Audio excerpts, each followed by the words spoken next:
Meeting to order. Join me with the Pledge of Allegiance. I pledge allegiance to the flag of the United States of America and to the republic for which it stands, one nation, under God, indivisible, with liberty and justice for all. Reading of the call. That was Dear Supervisor, please be advised that the Trumpealeau County Board of Supervisors will meet at 7 p.m. on December 19th, 2022 in the County Boardroom. All County Board members' claims are due in the County Clerk's office by noon on December 5th, 2022, so they can be prepared for Audit Committee approval. Sincerely, Paul Severson, County Clerk. Roll call.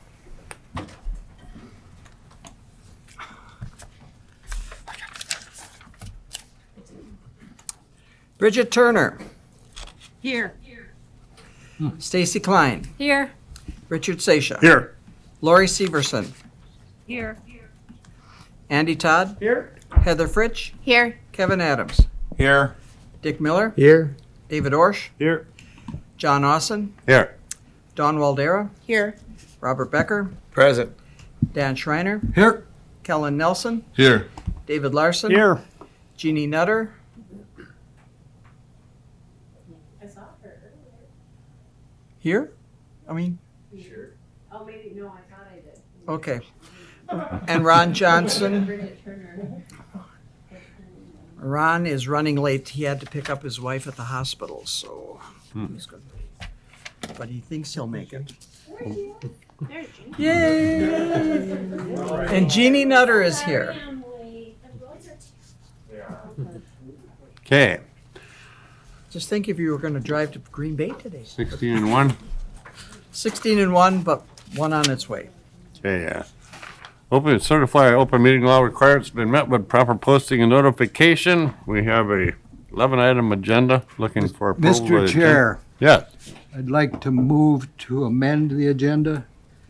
We got to adopt it first. I mean, Well, no. What's your make a motion to, what we want? We just need a motion to approve it, but then what? then you can do the. What's Okay. your? Then. I'll do it the way I'm supposed to do it. I'll second. What made second? What do you want to change? I'd like to remove 7A, update on replacement phone system. There's not much to update. Where's Tim? You don't want to talk? Nope. Okay. That is excellent. 7A has been removed. Anything else? Okay. Motion made and seconded to approve the agenda as amended. All those in favor signify by saying aye. Aye. Aye. Opposed? Sounds like it's You carried. got to go a little slower because of those people. Oh, yeah, that's right. I forget about that. Okay, minutes from the November meeting. Looking for a motion to approve. Move to approve. I'll second. Motion by Mr. Nelson, second by Ms. Nutter. All those in favor signify by saying aye. Aye. So there were no corrections. Good. Keep moving, keep moving. Yeah. They're headed anyway. Appearances, Bonnie here? Oh, yeah. Would you like to give your little appearance talk here? I'm just here to answer any questions if you have it. Oh, and this reason I had brought her is to update us on the difference between a coroner and a medical examiner. There's no difference, it's just a different name. And The only difference is the coroner's. Does she want to come up? want to come up so they can hear you? The only difference is a coroner's elected medical examiner is hired, which gives a benefit to, am I talking to there?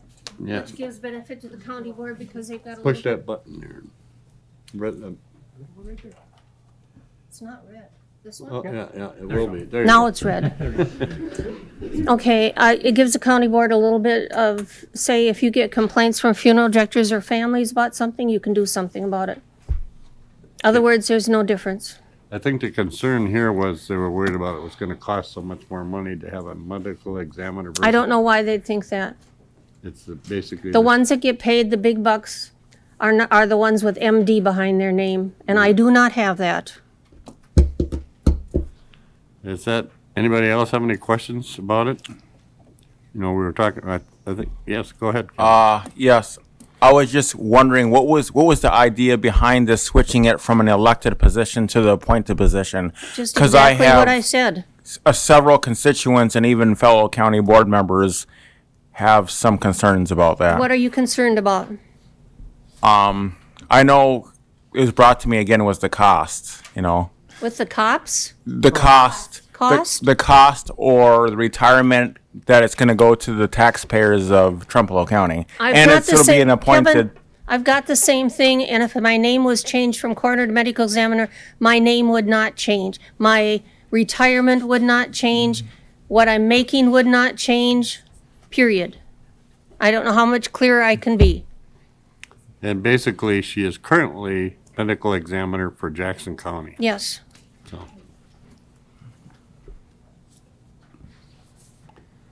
The biggest difference that Jackson County liked was that it gave them some control, which right now you don't have any. Try to get rid of elected official and see what happens.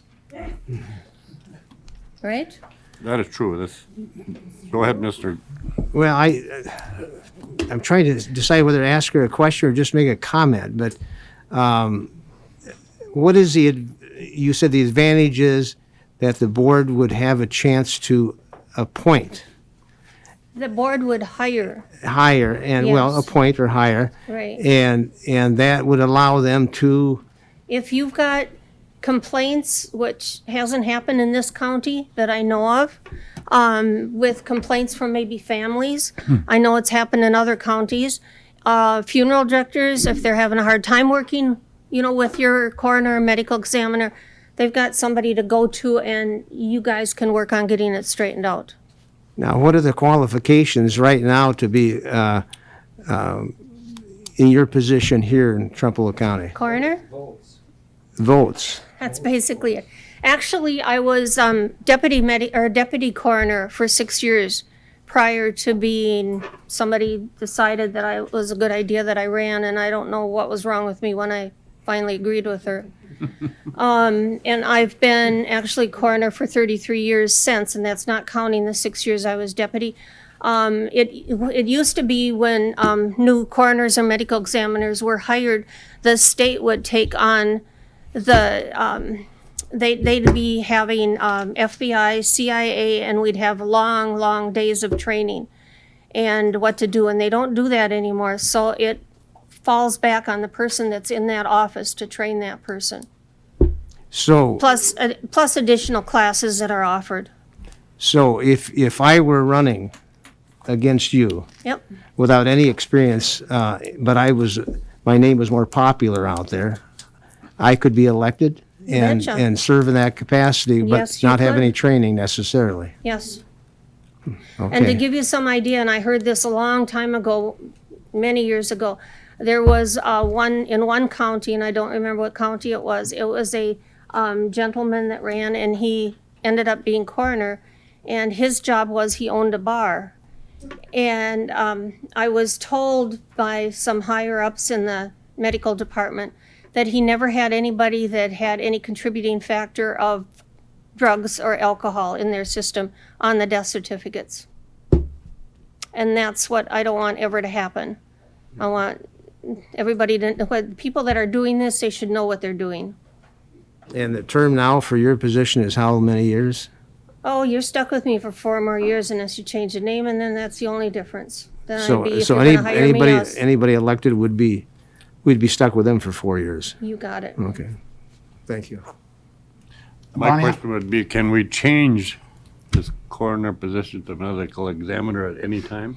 Nope. You have to wait till next. It can only go into effect at the end of the term that's currently in effect. But we can make the resolution now to do Correct. that. Yep, you can. But yes, it would not go into effect for 4 years. We don't have a resolution with tonight, do we? It's not on the So- agenda, no. so- It's going back to the, I think, Law Enforcement Okay. Committee on Wednesday. Okay. Mr. Chair, Yeah. Just your question. Hey, Bonnie, how many deputy coroners are there now? Oh, wait, I can give you that exact, because I knew somebody was so concerned that I had too many deputies, and I actually have it down. So just hold on a second. Okay. There's a difference between, I've got transport people.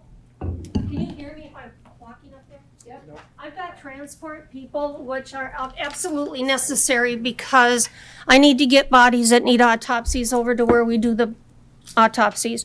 Right now, I've got 4 deputies that are very good and take call, but the problem is I've got 3 of them have full-time jobs. So I have to work around them. That's the problem. I've got 3 that are available if we have a disaster. With a disaster, you need a lot of help, and I've got 3 that are on standby that will help out. Drivers, I've got 2, 4, 5 drivers. One of them is actually a deputy coroner too, but the rest of them are just drivers. That's all they do. And it's not an easy job. Yes. Would you follow up in terms of how they're paid then, please?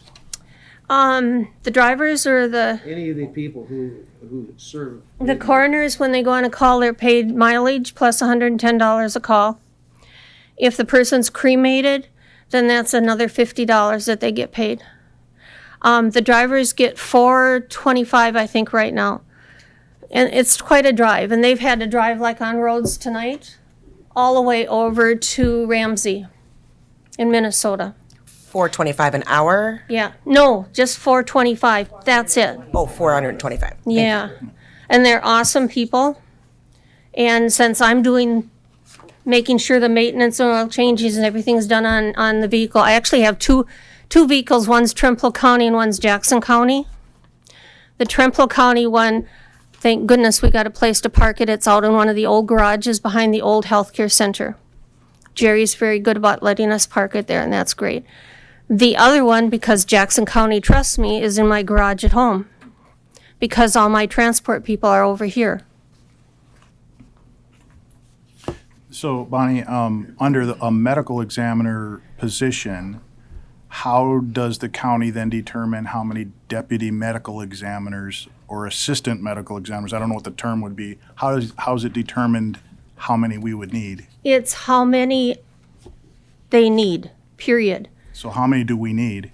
Well, right now, I've got, like I said, with the 5 people, and almost all of them, actually one is retired now, I work around their schedules. They're working full-time jobs. So how many do we need? I could actually use a couple more. I'm on call 24 hours a day, every day of the year. I understand. So how many do we need?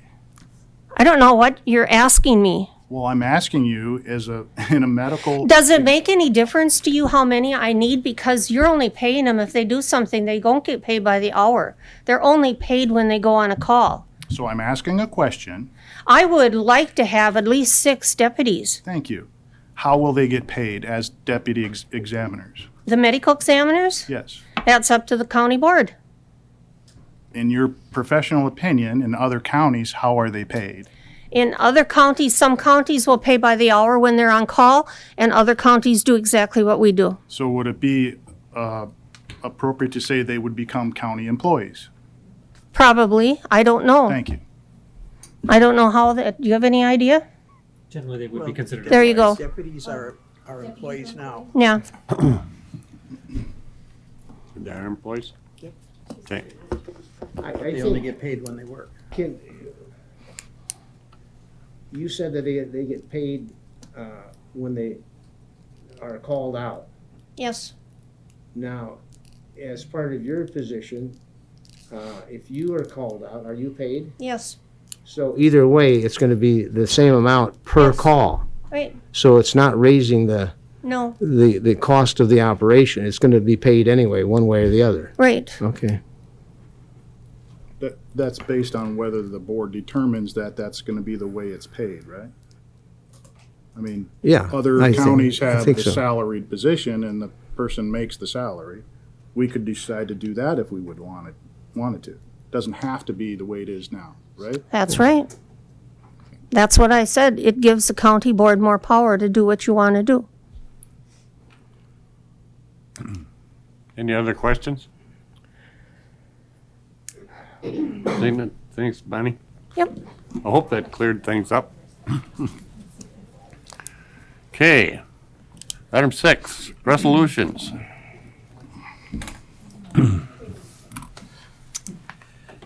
Be it resolved by the County Board of Supervisors of Trempealeau County, Wisconsin, the county, that there shall be issued general obligation bonds or promissory notes of said county in an aggregate principal amount not to exceed $4.15 million for the public purpose of providing for the construction, improvement, maintenance of highways and bridges. Be it resolved by the County Board of Supervisors of the county that there shall be issued general obligation bonds or promissory notes of said county in an aggregate principal amount not to exceed $150,000 for public purposes, including purchasing vehicles for the Sheriff's Department.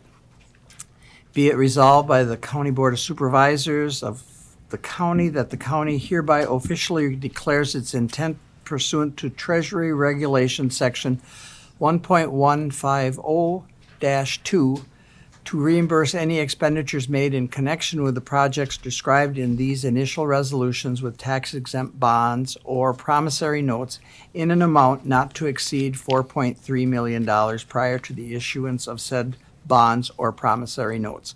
Introduced by County Board Chair John Austin. Your motion, Move to adopt. I'll second. motion made to approve, discussion. I see we have Brian Riley on, due to having only one vehicle, he couldn't make it here tonight, so he's. Mr. So, Chairman, anyway, any questions? Yes. this will be for how many years? That hasn't been determined yet, right, Brian? Did you hear that? Yeah, I did, and that is accurate. The way this resolution is established is it speaks specifically to general obligation bonds, which would afford up to a 20-year amortization from the date of issue. Because it had not been decided yet, that seemed like the prudent course of action, as it reserves the right to do either promissory notes or bonds, whereas a resolution related specifically to promissory notes would be specific to an amortization of 10 years or less. And if you wanted to go longer, which you can, but you don't have to, you would have to bring forth a new resolution speaking specifically to bonds, which invoke some other things which are also on your agenda. So it seemed like the proper course of action to set you out from the beginning in a path that would allow you to go one of two routes rather than one that would only allow for one option. Okay. So, I'm still a little unclear. 10 years or less, or 10 years or more, or any of those? I think it's 5, 10, or 20, I think is what was our options were, wasn't it? I think that's what you We presented. talked through various options, primarily in an effort for illustration, more than just arriving at a particular structure. The last time the committee met, the primary focus was on the dollar amount, and then being resigned to the notion that because debt service would not start until 2024, we would take the beginning of the next calendar fiscal year to reconvene and talk through what that group wanted to recommend for a debt structure to the full board, which would then we would come back and present that, provide for questions, et cetera, and proceed from there towards the actual sale of the debt. Mr. Chair, Yes. I guess I'm still unclear, other than it sounds like we don't start paying back until '24. Right. Okay. Since we don't have to start paying back until '24, we haven't budgeted any money to pay back for this year, or for '23, but we would have to raise taxes for a payback for at least a portion of that in '24. Okay. If I may, and maybe the chair will rule me out of order on this, this whole process of borrowing started, I don't know, this way, what, 6 years ago? 5 years ago? Not that far back then. 2016. Wasn't it? Yep. And at that time, just for your information of those of you who aren't acquainted, we borrowed and then paid back immediately the following year. So we paid back, we paid as we went. The board, past board, the last 2 years, John, it's two. has chosen to extend that out to 10 years. Now, No, One of five. them is 5. 5 years. I think Okay, they're both 5. I think they're both at They're 5 right both now. 5. okay. Well, I'm glad to hear that. I want to point out that I talked to the sheriff, visited a few minutes, and the procedure has been for many years to replace squads when they reach, about 120, 30,000 miles, or if they're problem cars. And I think you just said there are 4 that are built in for a replacement this next year. The interesting thing is, for all of you to realize, is that we maintain and keep our cars 3 to 4 years. And then we pay it back at 5 years or longer. Yeah, It doesn't equate for me. I'm sorry, it doesn't equate for me.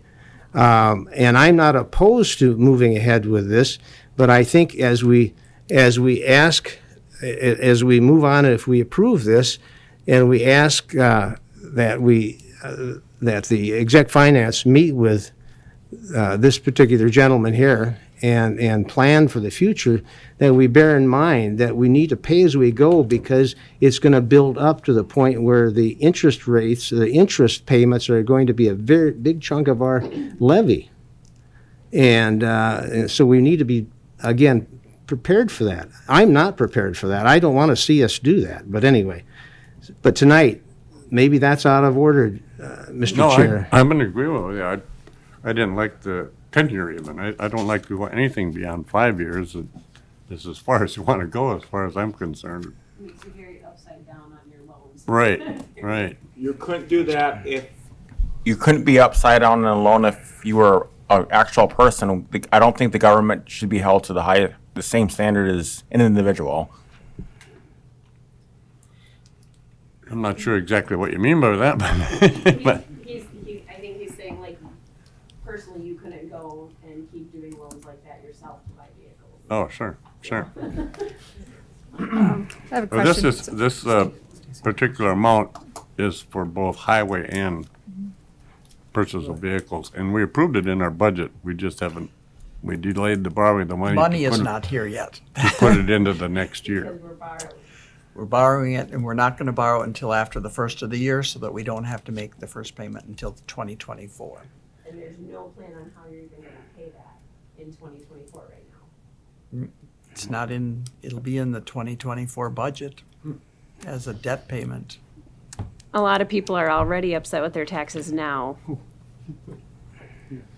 Absolutely. I think just about everybody's went up as far as I know.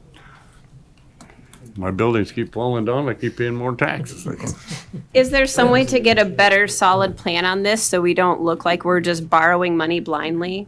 I mean, that's what it looks like to taxpayers right now. That's what it looks like to me, and I'm a taxpayer. It looks like we're borrowing money without a plan. Brian, And maybe that's you not can- responsible at I was just going to all. say, Brian probably. Can you answer that, Brian? Sure. I mean, maybe it's worthwhile just to take a step back and talk a little bit about process. We kind of jumped into this with the notion of that there are things that are going to unfold in the future. So procedurally, this obligates the board itself to nothing and the county to nothing. It is a step in the process that is spelled out in statute, in that in order to proceed with the financing, a 3/4 authorization of the board must precede the actual sale of the obligation. So this resolution is meant to establish the authority to borrow, but doesn't actually transact in anything. So these resolutions are called initial resolutions. They stand for 5 years from the date of adoption. The board will consider in the future the actual borrowing if you see fit. That's really entirely up to all of you. So you still retain complete control. When we had the discussions around the capital plan for 2023, I think rightly so, there was a notion that when the budget is adopted and the capital plan is adopted, it should be at least married up with the intent to fund it. This establishes that rather than waiting until, say, April of next year, as you have department heads already engaging in some of the spending associated with the capital budget. Now, as far as the plan goes, I'd say this is the first time in a number of years where we weren't looking forward, say almost up to 5 years, not specifically only to roads and bridges, but the broader capital strategy, really culminating in the Justice Center project. And so subsequent to that, in terms of planning, we have looked ahead and tried to model out a series of financings associated with primarily the roads and bridges program that had unfolded a number of years ago. And there is no doubt, in order to take on additional debt service over time, the tax levy would need to go up. As far as tax impact, we can make certain assumptions on how that looks. And I would certainly think that anything related to a 3 to 5 year plan around capital, what the financing looks like, if there is any at all, and how you're funding that between cash and potentially debt, and then what the associated levy impact is always a good strategy for any jurisdiction, including the county itself. So scenario analysis can be helpful. Just because you're looking at things and crafting a plan doesn't lock you into anything other than, say, a current transaction when the board does have a resolution in front of it. So the intent of this particular resolution is to establish the borrowing authority for the county, but doesn't obligate you to anything subsequent to this. Then the committee has generally been charged with establishing a recommendation around not just, say, how much to borrow, which in this case informed this resolution, but also what the structure of the debt looks like. I think we had talked very briefly about the fact that you retain a lot of flexibility in terms of amortizing your debt. It's not like a consumer loan where essentially you're going to have the same monthly payment year in and year out until you've fully repaid that loan. We can take advantage of what your current debt structure looks like and also change the payments on an annual basis by shifting principal around to better accommodate a tax impact that you like. You are more than welcome to pay it off as fast as you want. You can absolutely do that. If for some reason there was a notion around going longer than 10 years, which I'm not necessarily recommending, you just have a spectrum of options available to you. This particular authorizing resolution allows you complete latitude from, say, 1 year up to 20 years, but doesn't bind you to anything. So layering in future years of capital spending to review impacts and plan around that is certainly warranted, and something that can absolutely be established as we kind of talk about not just the next year's capital projects, but what comes after that. And that actually was part of our discussion going back to the last exec finance meeting as well, in terms of what the next 3 to 5 years might look like from a capital financing perspective. So I hope that largely answers your questions. I'm happy to answer any and all that you might have, but those things do come into consideration. And at this stage, this is good discussion, but doesn't bind this board to anything other than the initial authorization to potentially finance these particular projects in an amount not to exceed what's been established under the resolution. There's your question then. We're borrowing the money and there's no plans to, you've seen where the money's going to go, what roads, or how we're going to pay it back. Is that your question? Or how we're going to pay it back? Is that what you're wondering? My concern is throwing this amount out there and we haven't even tried to strategize how we're going to pay it back. Yeah, that point, okay. I didn't know That which- I just didn't know sounds which like one you're you borrowing were money confused with. blindly. And I don't think that that's responsible. I think that it needs to have a lot more planning. And I'm wondering too, earlier this year, we approved, what was it, 6 million for roads? Was that out of our levy, current levy? That would be the 2022 budget, yes. Okay. So if we're trying to stick within our budgets and we've already figured out how to do 6 million, was it for this year or over a certain amount of years? That one is a 5-year also, I'm pretty sure. Okay, so they want an additional 4.3 million into the 6 million. For 23. That's for the next. Highway's been asking for money every year. Oh, I know. Yeah. I know. And I know our roads need it. Also, just a question to you, Brett. Are you guys already budgeting in money for it sounded like you're already budgeting in money, or do you need this other 150,000? That's where I'm not quite clear. That depends on what year it is. Certain years, the squad fund has been levied, and other years it has been borrowed. Okay. But it is not an additional amount to what we normally spend on squad car replacement each year. It's just how do you fund that 140,000 each year? So Okay. I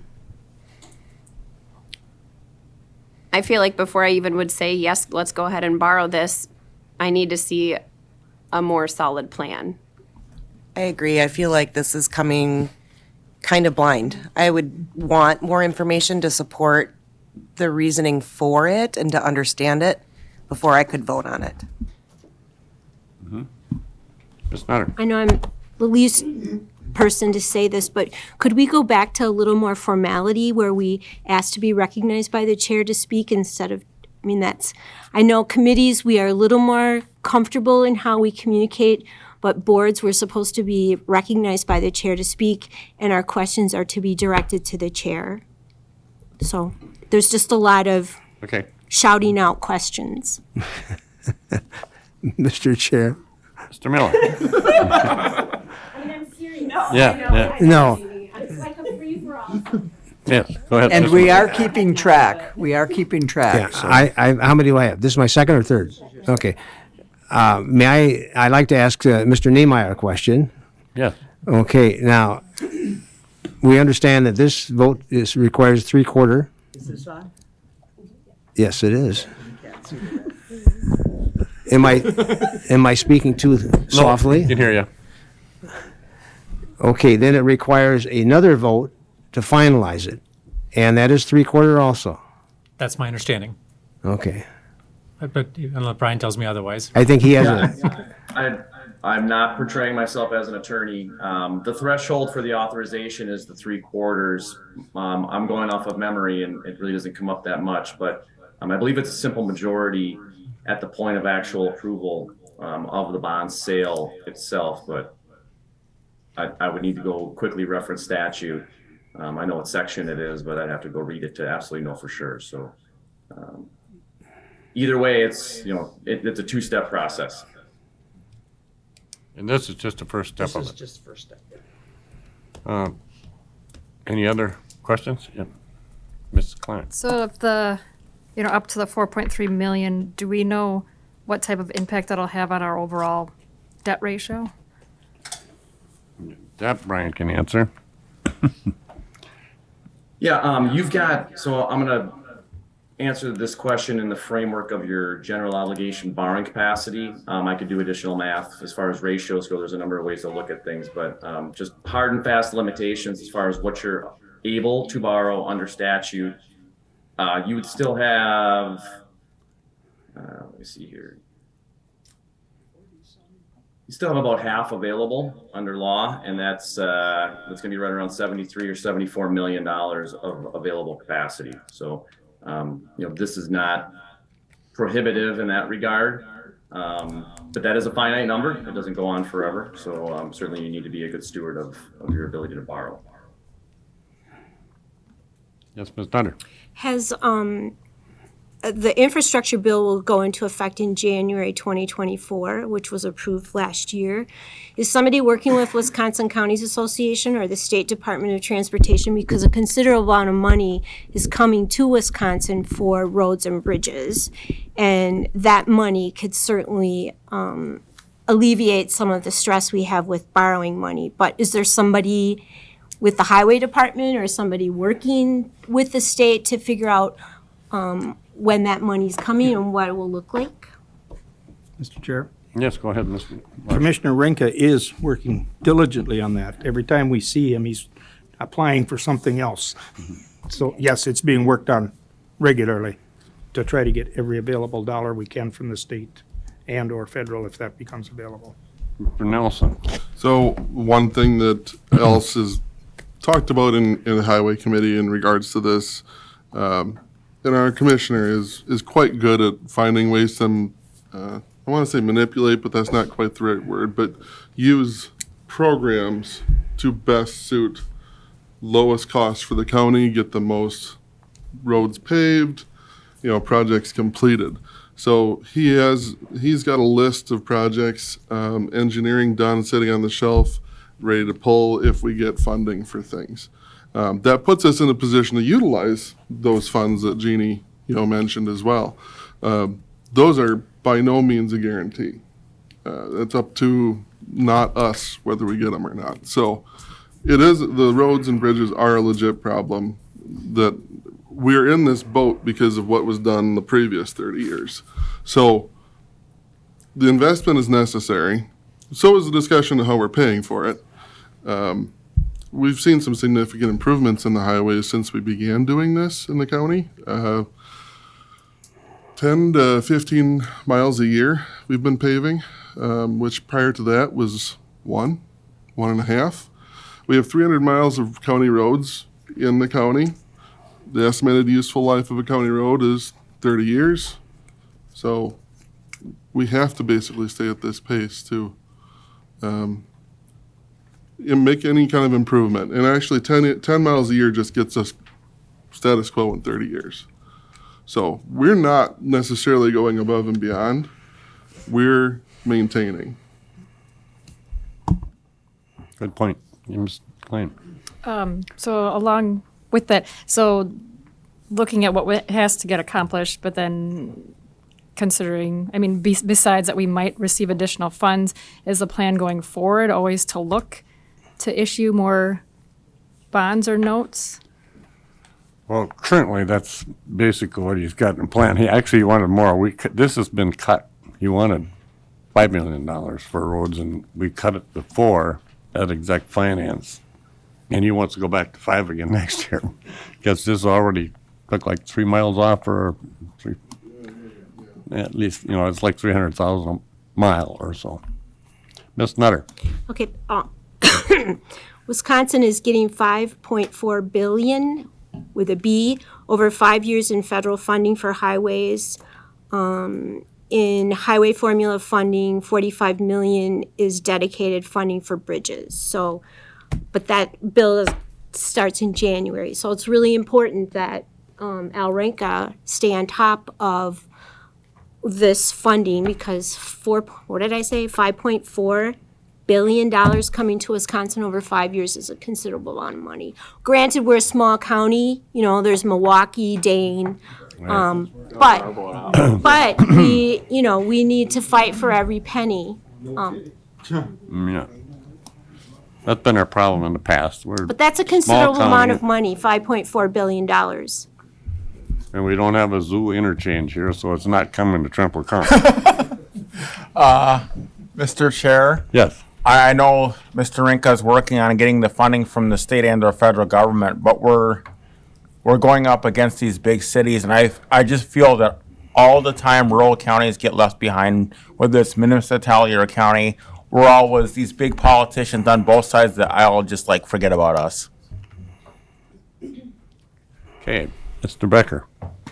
Mr. Chair, we went to quite a few of those meetings, and they did say that at the counties associated highway, the one that we went to, they said the money is going to try to be more designated to the rural parts and not just the big cities like you usually get it.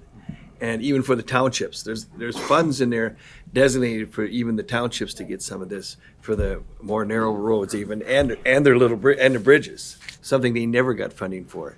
So that's what they were stressing, but nobody at any meeting we ever went to said they have any kind of plan, black or white, of how it's going to be dispersed. But that was the intent when they got the money. And second thing is that Al does have a plan for the roads all the way out to 2027 to keep it moving along. But that's, nobody really knows exactly how it's gonna go, but that's what they're intending right now. And if it comes to true, then we might get something out of it, hopefully, knock wood, you know. I know part of this, it's been brought up at our highway meetings, and Kellen kind of hit on this. He has engineered ready roads to go, and if you don't have them ready to go, you won't get the funds. So we have them on the shelf already and ready to go, and Al's been doing a good job of doing that. Right. Go ahead. So I do have the copy of his construction plans out to 2027, detailed by road, how many miles of each road, the estimated cost per mile, any reasoning, any engineering, what's an STP project versus CHI-D, or so there's a lot of detail here. If anyone wants this detail, I know Al will share it with you. This is not a private document by any means. And it's valuable conversation. In the funds, I don't know. God only knows where the funds are going to go with, We're good. You go ahead. We all will. But bottom line, it's going to be out of our control. So, Right. And that's not really the scope of this discussion. Yeah, should be this anyway. discussion is basically getting off the Yep. So track here. Go ahead. No, I don't think so.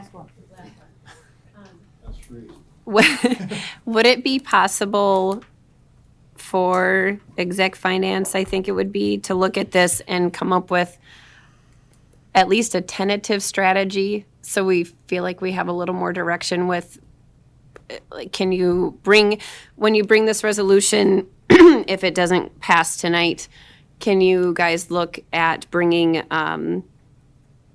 presenting us a couple different scenarios so we feel more comfortable about what we're voting on? So when our constituents ask us what the plan is for this, we've at least got some talking points where we can tell them what we're looking at and what we're going to try to do, just so we have a little bit more to go on than just this dollar amount, and we'll talk about how we're paying it later. I don't know if that would be possible. I would like to see Mr. Miller. Are you done? I didn't. Last one for you. Okay. I haven't heard anybody say anything negative about maintaining highways tonight. I don't think there's anything being said about that. I think, and my concern is, and I hope it is a concern of all of us here, is a plan by which we pay as we go and not extend it out. That is my concern, because it's going to bite us in the rear end in a matter of years if we don't. So we need a plan, and it's not just highway. It's these special other items that are included in these bond issues. So I guess I'm not opposed to necessarily approving it tonight. I don't like the idea that it only requires a majority on the next vote, though. But we need to have a plan by which we feel strongly about in terms of how we're going to pay it back. To me, that is the concern, period. So I guess as you vote up or down on this, bear in mind that I think we should, before we do the second vote, we should know where we're going with this type of borrowing for infrastructure. Are we going to be paying it back over a period of 5 years, 10 years, or 1 year? And as long as further we extend it out, the more difficult it's going to be for future boards. I think this is a question for Brian again. So you've been following along with this conversation or the points. Do you want to reiterate this particular resolution and where the next resolution would be? Or Yeah, actually, there's some important detail in between those two milestones as well. If possible, I think it would be useful to share with the broader board what was presented at the November 7th exec finance meeting, which really was a lot of table setting for this entire discussion. And so from an intent standpoint, please understand that from this stage, and again, decisions get made along the way. The expectation was that we would get into what has been described as far as reviewing various options and impacts. In fact, we looked at that on a very preliminary basis on that November 7th meeting. And then come before the full board with what I would call we generally deem it a pre-sale report, right? It's more of an executive summary, kind of high level detail on the proposed terms and conditions of the debt, but also the very salient points of how are you paying it back? What's the tax impact? What's the impact to your borrowing capacity?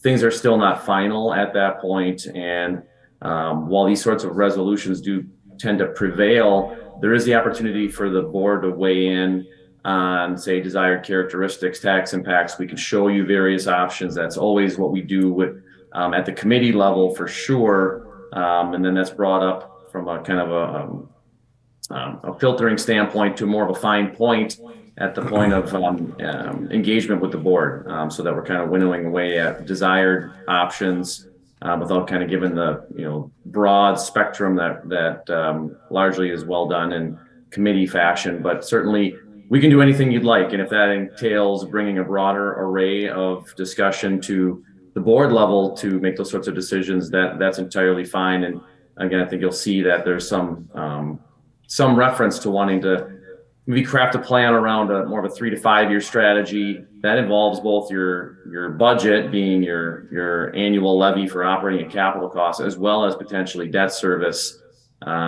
Different dynamics at play. The annual levy unrelated to debt service is constrained by levy limits, and so there are some limiting factors with respect to how things get funded, but you should also understand that from a prioritization standpoint as well. So we can do everything that was described, and we work at your collective direction, and a lot of the groundwork has already been laid to be able to do just that. Mr. Chair. Yes, Mr. Larson. Brian answered probably much better than I can, but the point I want to make is at Exec Finance, we did look at potential payment problems. We have some tentatives that we put together for later, but as I understood it, this part needs to be, if this part didn't pass, it doesn't pay to waste our time on the next level. But we did do some plans, and my impression, we were leaning towards the 5-year payback with this, which is still open to change if necessary. Go ahead, Mr. Hirsch.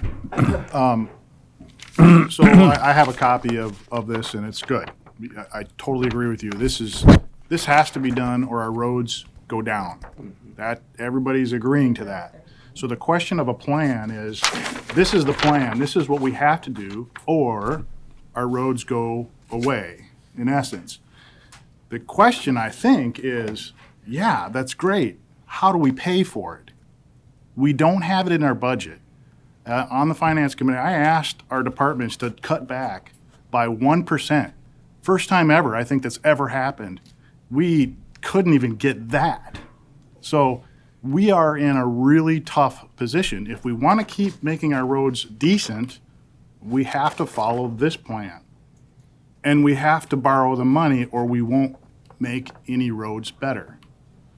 So I think what has to happen from the Highway Department is, do we just say we're going to stop building roads so that we can make our budget without borrowing? That's probably not a good solution either. Even if we cut this in half, that's not a really good solution either. So at the Finance Committee, we are going to look at, with Brian's help, a 5, a 10, a 15, even a 20. And I've looked at the 20 and 15, and the interest is ridiculous. None of us want to do that. We have to stick to a 5. And then we have to lobby our state assemblymen. We have to lobby our senators, state senators. Mr. Smith, get us some money. We all can do that. Is there a way that we can write a letter from the county saying this is the position we're in? I think we can. I think we should. So I think that would be part of our plan to do that. So this is an easy, and I think what we're at is a procedural part of, if we don't get the approval to do this, we're not even going to get Brian to come up with figures of saying whether do we want to do a 5 or 10 and what do we want to do. That's where we're at. So. Good point. Go ahead. Also agree, if this does pass, we need to lobby both Mr. Smith, Mr. Brzezinski, and also even, I know it's not technically federal anymore, but our incoming federal congressman, Mr. Van Orden. I think we need to lobby all of them that make sure we're not left behind. He was just Like a here letter last to week. all three of them. Just for those of you who don't know, he was just here last week and had a discussion with, well, I had the sheriff with, land use. So he had a short meeting with, like a 45-minute meeting with us, and he's very willing to, he wants to, what the county needs, what he can do on a federal level to help this county. So, anyway, that's just a side point. Ms. Nutter. And I saw Senator Smith today, and he said he would be happy to come down and talk to us anytime about any issue. All we have to do is contact his office. Okay. I think we kind of hammered this to death here. This is, somebody would like to, we have a motion and a second to approve the resolution as written. You got the wrong one. I got the wrong one? Well, that, we don't want to do that one then. Well, we will in just a, well, if, This one. that one, there you go. Okay. This is the initial resolution authorizing the issuance of a $4.3 million general obligation bonds or promissory notes. And a motion is made and seconded. So, No, it's already been It's already made. We're just looking for the vote now. Do we want, I think we should probably just do a roll call vote on this. We just have to. Yeah, because it's money, so, Okay, are you ready? yeah. Kevin Adams, Yes. Dick Miller, Yes. David Orsh, Yes. John Austin, Yeah. Don Waldera, Yes. Robert Becker, Yes. Dan Schreiner, Yes. Kellen Nelson, Yes. David Larson. Yes. Turn my mic on now. Jeannie Nutter. Yes. Ron Johnson, Yes. Bridget Turner, Yes. Stacy Klein, Yes. Richard Seisha. Yes. Lori Severson, Yes. Andy Todd, Yes. Heather Fritsch. Yes. We needed 13, we got 17. It's only the first step. Now you A gotta read, lot of work to go. you have to read this resolution yet? Now, can I ask, Brian, are you still on? Indeed. Okay, now this second resolution that we have to do this one now, right? That is correct. Anytime you authorize bonds, there is a publication requirement under statute. Okay. Whereas the County Board of Supervisors of Trempealeau County, Wisconsin, the county, has adopted an initial resolution authorizing the issuance of general obligation bonds or promissory notes of the county to provide for the construction, improvement, and maintenance of highways and bridges. And whereas Section 67.05, parentheses 4, of the Wisconsin statutes permits the electors of the county to submit a petition requesting the submission of an initial resolution authorizing the issuance of general obligation bonds to provide for the construction, improvement, and maintenance of highways and bridges to the electors of the county for approval at a referendum election, and requires that notice be given to the electors of the county of the adoption of the initial resolution and their right to submit a petition.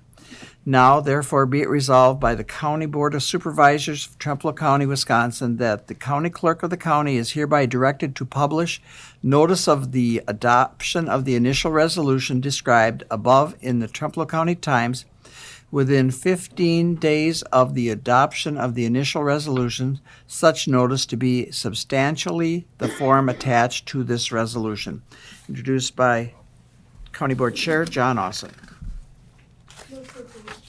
Motion by Ms. Nutter, Second. seconded by Mr. Larson. Discussion. This kind of goes along with the other one, so probably doesn't require any discussion. Does it require a roll call vote? I don't think it needs that, It but doesn't. just for clarification, the petition has to have, was it 10%? Yep, 10%, the petition has to be signed by 10% of the voters in the county based on the votes cast for governor in the last election. And that comes to 1,225 signatures have to be submitted if it's going to be a referendum. But would this be making it clear in the sorry. No, go ahead. Would this be making it clear in the paper that this isn't a referendum right now? I just wonder if we're going to be getting a whole bunch of phone calls that we just agreed to borrow all this Probably money. going to. Should I read? Because they actually, Quarles and Brady, our bond attorneys, are the ones that wrote all this up. And this is what would be going in the paper, verbatim. Official notice to electors of Trempealeau County, Wisconsin, of adoption of an initial resolution authorizing general obligation bonds or promissory notes for the construction, improvement, and maintenance of highways and bridges. An initial resolution was adopted at the regular meeting of the County Board of Supervisors of Trempealeau County, Wisconsin on December 19, 2022, and promptly recorded, provided for the issuance of general obligation bonds or promissory notes of the county as follows. Be it resolved by the County Board of Supervisors of Trempealeau County, Wisconsin, that there shall be issued general obligation bonds or promissory notes of said county in an aggregate principal amount not to exceed $4.15 million for public purpose of providing for the construction, improvement, and maintenance of highways and bridges. Section 67.05 parentheses 4 Wisconsin statutes provides that the initial resolution need to be submitted to the electors unless within 30 days after adoption of the initial resolution, a petition is filed in the county clerk's office requesting a referendum. This petition must be signed by electors numbering at least 10% of the votes cast in the county for governor at the last general election, dated December 19th, 22, and then my signature, by order of the county board. So that verbatim is going to go in the paper. Yes, Mr. Larson. Paul, can you read the last paragraph again? I think you Section- missed a word, but I'm not I don't know sure. if you can or not. Oh, yeah, there's petition in there. So, Section 67.05 parentheses 4 Wisconsin statutes provides that the initial resolution need not be submitted to the electors unless within 30 days after adoption of the initial resolution, a petition is filed in the county clerk's office requesting a referendum. Did I miss one of the words? Yep, you missed not. Thank you. Okay. So this goes in the paper and they got 30 days to petition a referendum on it. Okay. I think this just requires a roll call vote. It doesn't need a roll I mean, call. a voice vote? Yep. So all those in favor signify by saying aye. Aye. Aye. Opposed? Hearing none, that's carried.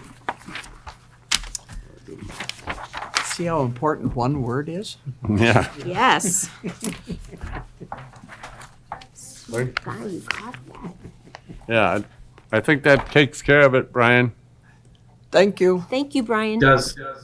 Thank you all. We'll be talking to you though. Yeah. Indeed. Hopefully you have better car problems by the next. Anybody that has a teenage driver feels my pain. How about that? That's one of the reasons he's not here. He lost one of his vehicles. Temporarily, but yes. Temporarily. Thank you all for Go ahead. accommodating. Talk Go ahead, soon. Stacy. Thank you. I just wanted to add along with, we mentioned lobbying or speaking with our representatives. So with the county ambassador program, that's something we'll get an opportunity to do. And they're still accepting more volunteers for that. So that's 3 times next year. It's a day long. And then we get to meet with Senator Smith and then Representative Pronczynski. And I think one of the initiatives that they're discussing is the local funding that comes from the state. So if anybody else is interested in that, feel free to sign up for it. It'd be great to have more people. Right. The more the merrier.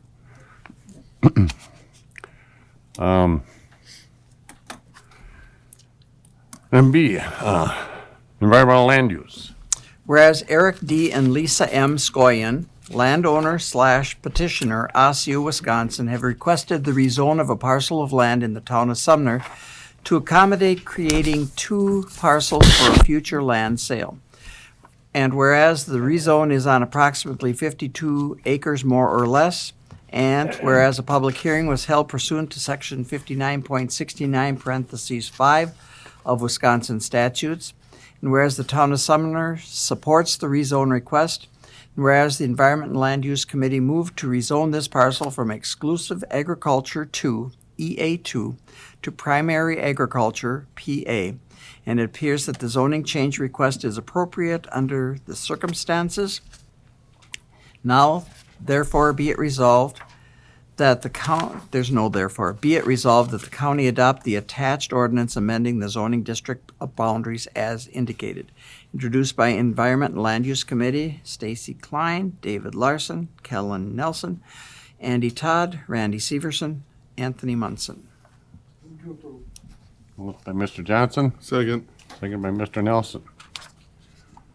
Discussion, would you like to come up and explain or explain to the board? We had a public hearing on this one back in November. We received no opposition from the public, no letters, no phone calls on this one. Okay. Seeing nothing from the floor, call the motion, roll. Have to call a roll call on this one too? There's no money involved, I figured. We have to, it's an ordinance. Oh, it's an ordinance, yeah, that's right. Robert Becker, Yes. Dan Schreiner, Yes. Kellen Nelson, Yes. David Larson. Yes. Jeannie Nutter. Yes. Ron Johnson, Yes. Bridget Turner, Yes. Stacy Klein, Yes. Richard Sasha. Yes. Lori Severson, Yes. Andy Todd, Yes. Heather Fritsch, Yes. Kevin Adams, He stepped out. oh, Dick Miller, Yes. David Orsh, Yes. John Austin, Yes. Don Waldera. Yes. 16-0.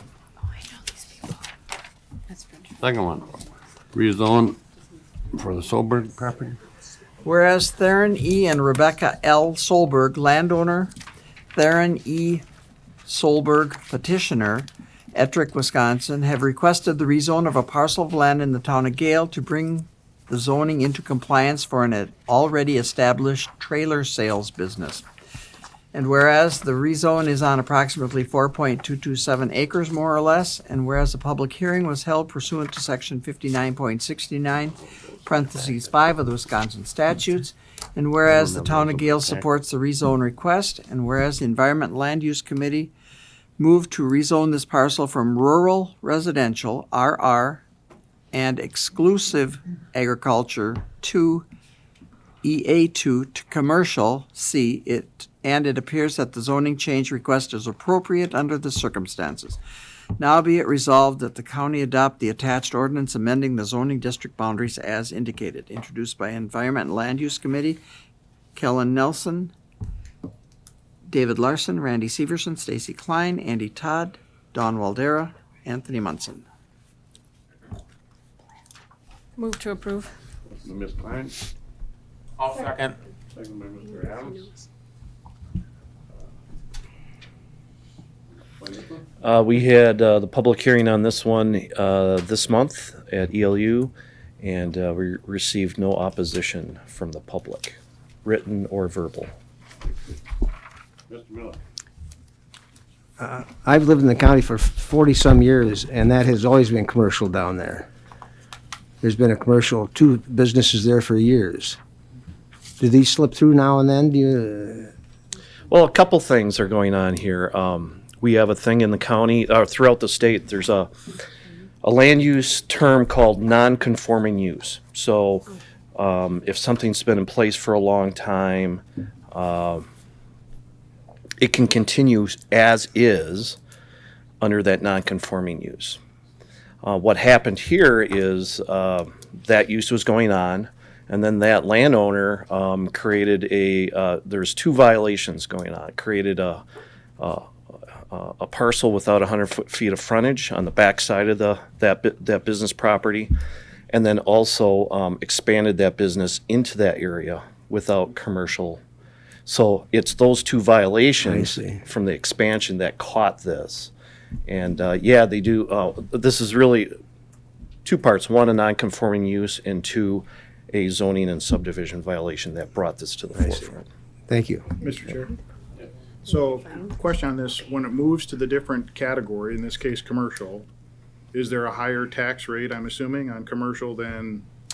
That is up to the assessor for the town for the town of Gale to determine that. We don't make taxation issues. We don't determine any kind of assessment on that property. So when does the taxation change, if it changes? That's a question for the assessor. The tax assessor? Can I respond, Mr. Go ahead. Thank you, Kevin. I'm not sure this even is going to be meaningful to you, but being that we are a zone county, any new commercial business needs to go through the proper process of rezoning if it's a different zone, or if it's zoned differently at this time. So it may or may not, I'm assuming it may or may not affect the tax rate. This zoning is primarily for the county to decide how that, or county and townships and cities to decide how that piece of ground will be used. Is that fair to say? We determine the land use in accordance with our zoning ordinance. The value of that property is determined by the assessor, who has an assessor manual that I've never read, and I don't care to read it, and I don't care to speculate on that. There's a lot of nuances to assessing properties. I do not want to address how or when or to what extent that happens. What we can determine here on the county, in cooperation with the towns, is the land use that happens on the property and the rules that go with that. To that extent, and I guess the extent we can control taxes on what the county levy is.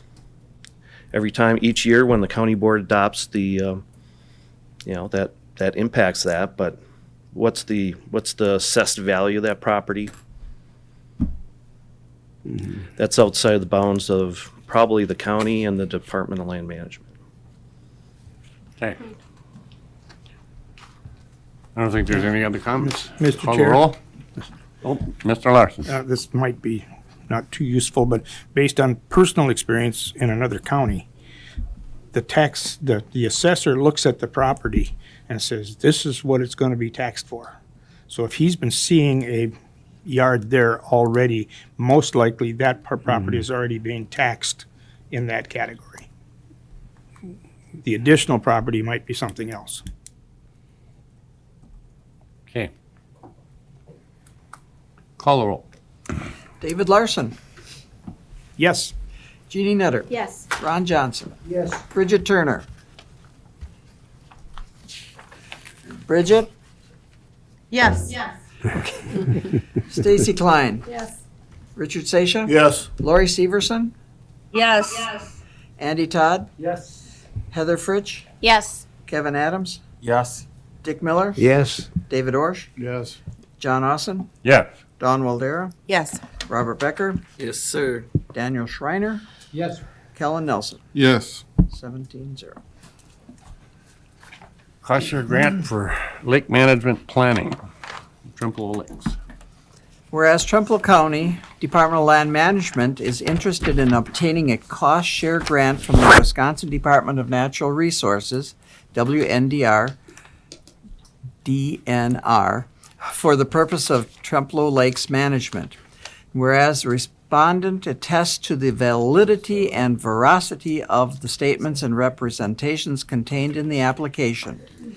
And whereas an agreement contract is required to carry out the project, whereas the Director of Land Management and the County Conservationist are authorized to submit applications to the Wisconsin DNR for grants and, well, that "and" doesn't belong there. Now therefore be it resolved that Trumpealeau County Department of Land Management will meet the financial obligations necessary to fully and satisfactorily complete the project, and hereby authorizes and empowers the following officials or employees to submit the following documents to the DNR for financial assistance that may be available. And the task is sign and submit applications, the director, enter into an agreement contract with the DNR director, submit required reports to the DNR to satisfy the agreement contract as appropriate, county conservationist, submit reimbursement requests to the DNR per the agreement / contract, fiscal coordinator, sign and submit other documentation as necessary to complete the project per the agreement / contract, county conservationist. Be it further resolved that the non-lapsing expenditure account 101.56111.403 and revenue account 101.43505 be established. Furthermore, that the respondent will comply with all local, state, and federal rules, regulations, and ordinances relating to this project and the cost share agreement contract. Introduced by Environment and Land Use Committee, Kellen Nelson, David Larson, Dawn Waldera, Stacy Klein, Andy Todd. Move to approve. Motion by Ms. Nutter, seconded by Ms. Turner. Go ahead. You want to explain it? Yeah, can give a little backstory on it. So, there is a DNR surface water grant that we are wanting to create a lakes management plan. And for this grant, the lakes management planning grant is the very first prerequisite required by the DNR in order to unlock the rest of their grants that we could receive as years go on. So that's why this grant is very important as a first step to have a lakes management plan. And historically, there hasn't been a plan for the Trempealeau Lakes, and we're specifically looking at first and second lake down in Trempealeau. And also with the our Department of Land Management, we have also haven't dealt much with aquatic invasive species, and this is very important for us to get the first step in there and keep working with that. So there is a Friends of Trempealeau Lakes group. They live by the lake. So there's 5 lakes. There's First, Second, Round Lake, Third Lake, and Long Lake, and also a 6th one, an unnamed lake. But these residents live down there, and they are very concerned about the curly-leaf pondweed. So it's an invasive species. It's growing in excess down in First and Second Lake, and we want to have a lakes management plan to look at the curly-leaf pondweed, as well as assess native plant vegetation, fish communities, water quality, and with the excess nutrients and nitrates down in those lakes, it's creating excess curly-leaf pondweed growth. So the lakes management plan would allow us to come up with a plan, and then later on we can get grants to remove the curly-leaf pondweed. Any questions? Ms. Nutter. I just have a quick question. Would Crystal Lake and Strum be part of how you would manage lakes in Trempealeau County? Because it's a disaster lake in the summer. It's totally green and uninhabitable. Yep. So these are actually, I'm assuming Crystal Lake, is that a mill pond, or is this a naturally forming? Okay. Yeah. So this grant would be specifically for the naturally occurring. Formed? Okay. Yes, and these lakes are also very important because they are rare in the drift list to have lakes forming. Right. Okay. Yep. So this lake management plan would be specifically for First and Second Lake. As we keep getting more grants, we can keep tackling the rest of the lakes Move as we north, keep yeah. moving. Okay. Yep. Yep. You're welcome. Any other questions? Call the roll. Lori Severson, Yes. Andy Todd, Absolutely. Heather Fritsch, Yes. Kevin Adams, Yes. Dick Miller, Yes. David Orsh, Yes. John Austin, Yeah. Dawn Waldera, Yes. Yes. Robert Becker, Yes, sir. Dan Schreiner, Yes. Kellen Nelson, Yes. David Larson. Yes. Jeannie Nutter. Yes. Ron Johnson. Yes. Bridget Turner. Yes. Stacy Klein. Yes. Richard Sasha. Yes. 17-0. Okay, this is also environmental land use. Granting easement to the village of Trempealeau on county land in the village of Trempealeau. Whereas the county owns lots within the village of Trempealeau, and whereas the village of Trempealeau provides sanitary sewer service to the properties within the village, and whereas the village requests an easement through the county-owned property, and whereas the easement will help the village qualify for a clean water fund loan, which will help the village reduce the amount needed to assess to benefit property owners of the project. Now, therefore, be it resolved that the Trempealeau County Board of Supervisors hereby approves the attached easement to the village of Trempealeau. Introduced by Environment and Land Use Committee and Property Committee, and they're co-mixed here. David Larson, Stacy Klein, Anthony Munson, Dan Schreiner, Richard Sasha, David Orsh, Andy Todd, Randy Severson, Kellen Nelson, Robert Becker, Dick Miller.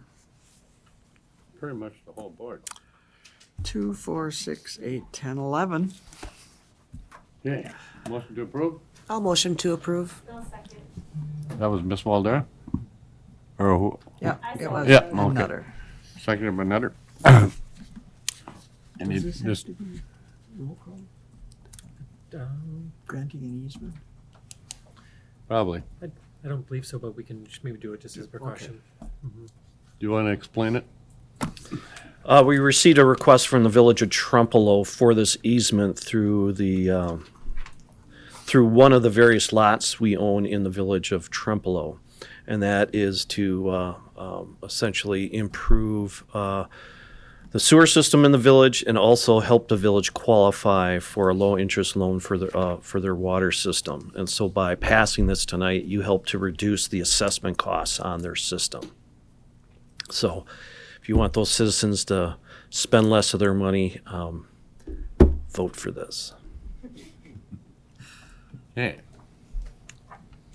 See no other comments? We'll call the roll. John Austin? Yes. Don Waldera? Yes. Robert Becker? Yes. Dan Schreiner? Yes. Kellen Nelson? David Larson? What? Dave, did you have a comment? Oh, golly. I was just gonna verify, the lot we're talking about is basically a worthless lot that the county has, correct? It's Yes. an unbuildable lot? It's an unbuildable FEMA lot. lots. You can do Yeah. almost nothing Right. with it. That was all. We Now tried you to can do vote. something. What's that? Now you can vote. Oh, I can? So you're next. Yes. Jeannie Nutter? Yes. Ron Johnson? Yes. Bridget Turner? Yes. Stacy Klein? Yes. Richard Sasha? Yes. Lori Severson? Yes. Andy Todd? Yes. Heather Fritsch? Yes. Kevin Adams? Yes. Dick Miller? Yes. David Orsh? Yes. I thought at first that sounded like a sneeze. Okay. Yes, sorry Finance about Committee. that. It was. Next one's from Exec Finance Committee, cancellation of outstanding county checks.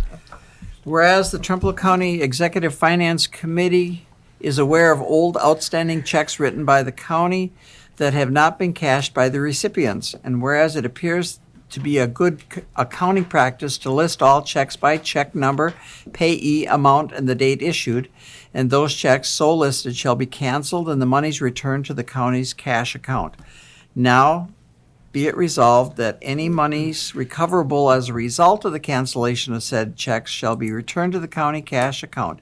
It is further understood that any subsequent request for payment will be handled on an individual basis according to Wisconsin statute 59.64 parentheses 4E, introduced by Trempealeau County Exec Finance Committee, John Austin, David Larson, Richard Sasha, David Orsh. Move to approve. Second. Moved by Mr. Sayce, second by Mr. Orsh. Any discussion? Hearing none. Call the roll. Cancel. Ron Johnson. Yes. Bridget Turner. Yes. Stacy Klein. Yes. Richard Sasha. Yes. Lori Severson. Yes. Andy Todd? Yes. Heather Fritsch? Yes. Kevin Adams? Yes. Dick Miller? Yes. David Orsh? Yes. John Austin? Yes. Dawn Waldera? Yes. Robert Becker? Yes. Dan Schreiner? Yes. Kellen Nelson? Yes. David Larson? Yes. Jeannie Nutter? Yes. 17-0. Next one comes from law enforcement. Grant to upgrade the wireless connectivity equipment in the sheriff's office for sheriff squad vehicles. Whereas mobile technology in the Trempealeau County Sheriff's Office squad cars is dependent upon wireless communication as they travel throughout Trempealeau County while on duty. And whereas the squad cars' mobile data computers connect to the internet through these hotspots on the U.S. Cellular network. And whereas the U.S. Cellular network currently provides coverage to approximately 70% of Trempealeau County, whereas the hotspots utilized by the sheriff's office consist of old technology that needs to be replaced. And whereas Cradlepoint is a company that develops cloud-managed wireless edge networking equipment, whereas Cradlepoint's system is a subscription-based device that can be connected to the U.S. Cellular network, greatly enhancing wireless connectivity throughout Trempealeau County for the sheriff's office squad cars. And whereas the Sheriff's Department was awarded a law enforcement agency grant by the state of Wisconsin in the amount of $38,507. And whereas a portion of the grant funds will be used to adopt Cradlepoint's system to improve wireless connectivity for the mobile data computers, and the remaining grant funds will be used for training and other items that qualify under the terms of the grant. And whereas this is a reimbursement grant, so Trempealeau County must spend the money up front and get reimbursed by the grant. Now, be it resolved that Trempealeau County Board of Supervisors hereby approves the transfer of $38,507 from the general fund to the Sheriff's Office account 101.52100.314, with the caveat that the grant received by the Sheriff's Office will be used to offset this amount and be put back into the general fund upon receipt. Introduced by Law Enforcement Committee, Stacy Klein, Ron Johnson, Dan Schreiner. And Executive Finance Committee, Richard Seisha, David Orsh, John Austin, David Larson.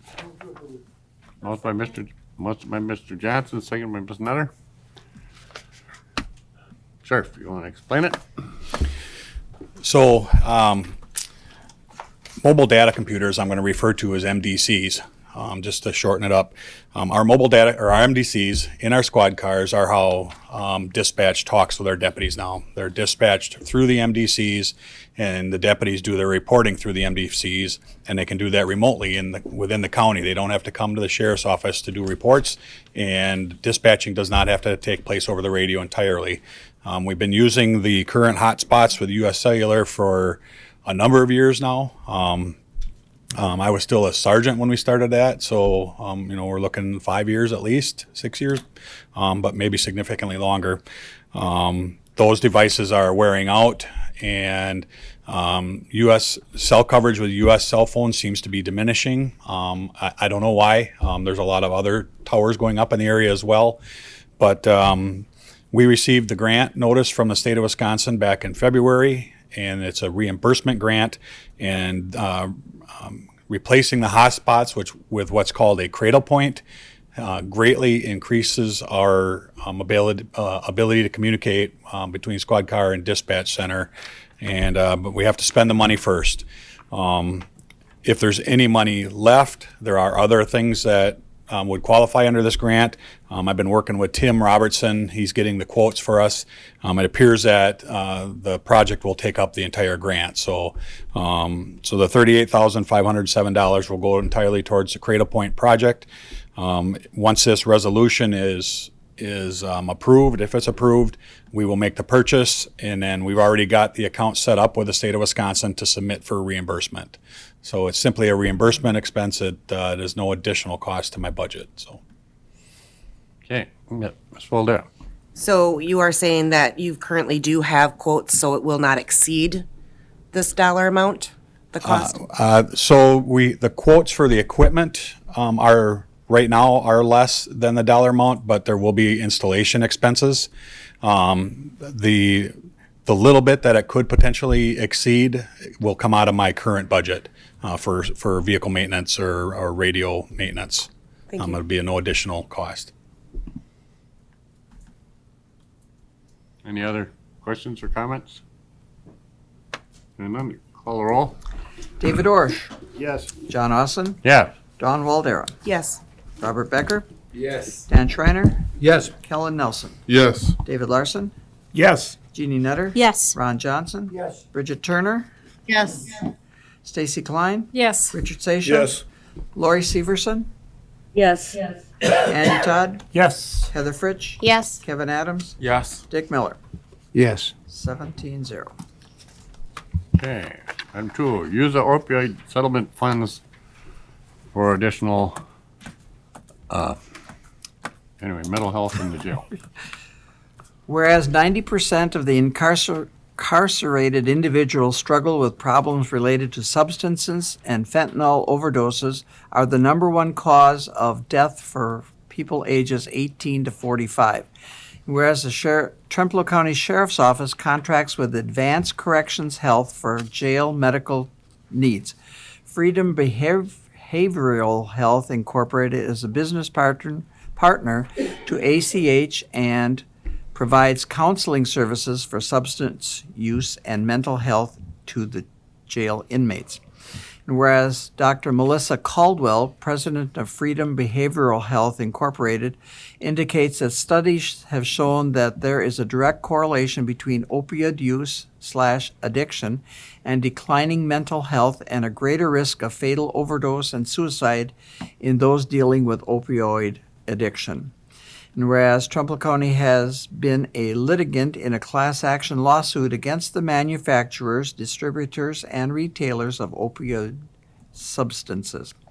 And whereas Trumpealeau County has reached a settlement with some of the defendants in that class action lawsuit in a net amount of $718,968.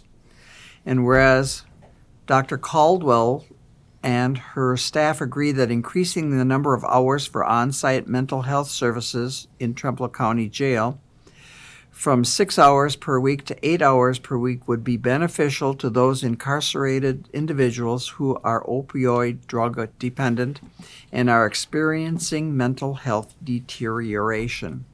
And whereas the cost of the additional 2 hours per week of on-site mental health services for 2023 will be $9,650.15.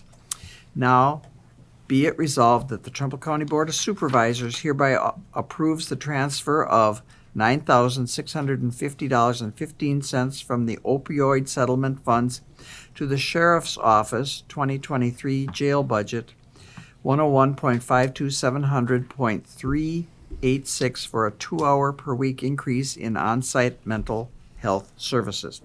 Introduced by Law Enforcement Committee, Stacy Klein, Ron Johnson, Dan Schreiner. Executive Finance Committee, Richard Sasha, David Orsh, John Austin, David Larson. Move to approve. Motion by Ms. Nutter, second by Mr. Johnson. All right. Thank you. So this kind of coincided with budget development this past fall, and my budget, my ratified budget, does include $9,650.15 in it to add the additional 2 hours of on-site mental health to the jail. About the same time, we started getting the details of this opioid settlement, and I began to work with Mr. Niemeyer and our medical provider up in the jail, and it was determined that this would be a qualified expenditure for that grant. So the resolution basically would put the grant money in my budget and remove the levy money from the budget in the same amount. And again, it's to provide more on-site mental health counseling to those in my jail that are suffering from the addictions and all the bad effects that come with it. So kind of in a nutshell, I guess. Questions or comments?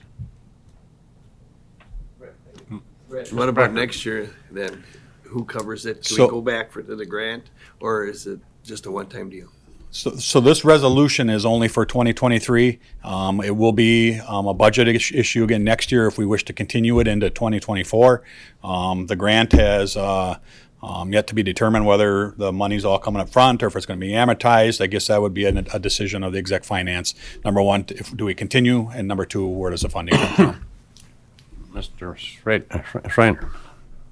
I think a year-by-year approach is appropriate for this because we're hoping the need in our jail will decrease for mental health therapy or treatment or attention. But in the case that it does not decrease, the need may increase in subsequent years. So certainly the figure may increase. And if I remember correctly, the opioid settlement comes in the form of annual payments. Correct. So Some yes, some no. we can talk about snagging some of those at some point in the future. I will just do a quick update. We actually received 5 years worth of payments on one of our settlements. One of the defendants decided to speed up their payments. Now it's under our understanding we will not now get payments under that particular defendant for 5 years, but they paid 5 years worth of payments already this year. So we're sitting at about $90,000 in that fund. 141. Say probably 141. We got 90 on the last one, right? Yeah. And 30? About 120 some thousand then. 141 you told me the other day. Was that what I told you? Yeah. Good, because I should have written it down someplace. Yeah. Yeah, okay. We have some of We don't them. have 718,000. That I can tell you. We do not have 718,000 as stated in here. I got it in my phone. Did Anyway. you put it on your phone? Yeah. Okay. Wait, I think get some more questions. Oh, one more. I just have a quick question. That money is non-lapsing, right? I mean, if it takes yes. us 10 It's- years to use it, it's there. It's in a separate fund. Okay, good. Yes. And then one more question out there, John. Go ahead. Oh, who did I miss? Miss Waldera. I'm just wondering, so where will that $9,000 that you had, $9,000 plus dollars that you had in the budget originally where will that go now that we're replacing that with grant fund? I suspect it'll be a general fund reimbursement. transfer it back then? What's that? I can transfer it back. Once this resolution is adopted, I suspect you can. Those are your rules, not I mine. am going to make myself a note. Yeah. Okay. Okay. When you're ready to call the roll, we'll call the roll. Dick Miller. Yes. David Orsh. Yes. John Austin. Yeah. Don Waldera. Robert Becker. Yes. Dan Schreiner. Yes. Kellen Nelson. Yes. David Larson. Yes. Jeannie Nutter. Yes. Ron Johnson. Yes. Bridget Turner. Yes. Stacy Klein. Yes. Richard Seixas. Yes. Lori Severson. Yes. Andy Todd. Yes. Heather Fritsch. Yes. Kevin Adams. Yes. 17-0. Thank you. Yeah, this Now comes- I will. This comes from Board of Health. Establish a non-lapsing expense account for agent status program.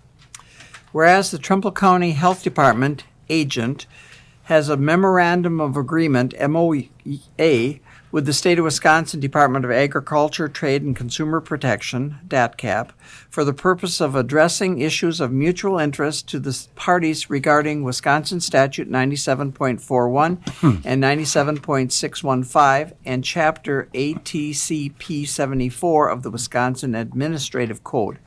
And whereas the issues of mutual interest include an integrated food safety system and safe operation of retail food, lodging, and recreational establishments within the state of Wisconsin.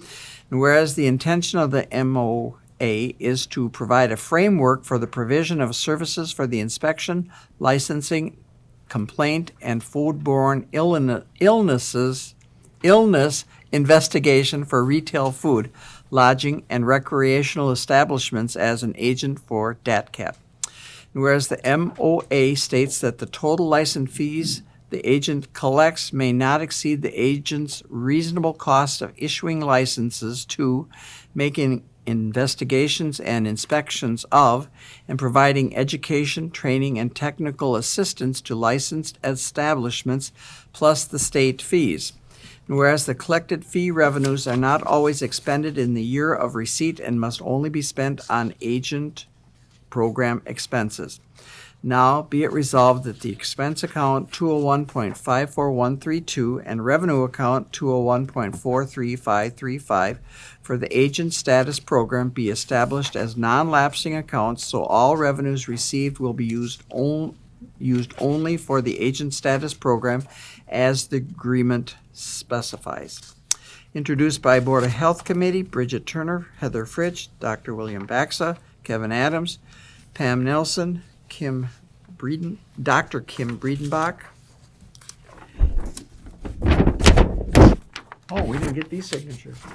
And co-introduced by Executive Finance Committee, Richard Seisha, John Austin, David Orsh, and David Larson. Look for a motion for approval. Move to approve. Motion by Ms. Nutter, second by Second. Stacy Klein. Any discussion? Mr. Miller? Paul, is that position that does the inspection, does that program pay for itself? They get more money than what they spend. That's why Okay. they want to make it non-lapsing so they can use. Okay. See, I guess for everybody's information, when the state was doing it, and they offered it to the county many years ago, and the county said they would like to do it, but we said that has to pay for itself. So if Paul And says it it's is. paying for itself, then this makes sense to maintain a balance of unspent money, yeah. Mr. Chair, may I speak? Yes, go ahead. Yes, just to answer Mr. Miller's question, one of the reasons that we have excess funding and want to create it non-lapsing is that we are, at the time, have open positions. Once we catch up with the positions and fill those, some of those excess monies will go away. Okay. Any other questions or comments? Hearing none, we'll call the roll. Dan Schreiner, Yes. Kellen Nelson, Yes. David Larson, Yes. Jeannie Nutter, Yes. Ron Johnson, Yes. Bridget Turner, Yes. Stacy Klein, Yes. Richard Seisha. Yes. Lori Severson, Yes. Andy Todd, Yes. Heather Fritsch, Yes. Kevin Adams, Yes. Dick Miller, Yes. David Orsh, Yes. John Austin, Yes. Don Waldera, Yes. Robert Becker, Yes. 17-0. I understand we need some signatures on this one yet? Yeah, we missed it. It was the four of you. Exec committee, come up and sign the resolution. Okay. Law enforcement, emergency managed, this is, assistant district attorney wage.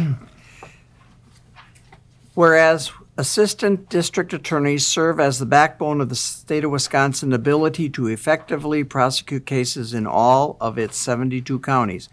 And whereas any shortage of these ADAs creates backups in the justice system, which can lengthen cases, create more pressure on existing staff, and delay or deny justice to victims in these cases. And whereas the entry-level compensation rate for ADAs in Wisconsin in 2022 sits at $26.70 an hour, which is annualized to around $54,000 a year. And the pay structure for experienced prosecutors is likewise extraordinarily low. And whereas the compensation rate for ADAs, both entry-level and experienced, has not kept up with the rate of inflation and sits well below other public sector attorney positions around the state of Wisconsin. And whereas the compensation rate for ADAs is not competitive in today's workforce environment, accelerates staffing turnover in district attorney offices around the state of Wisconsin, and ultimately endangers public safety.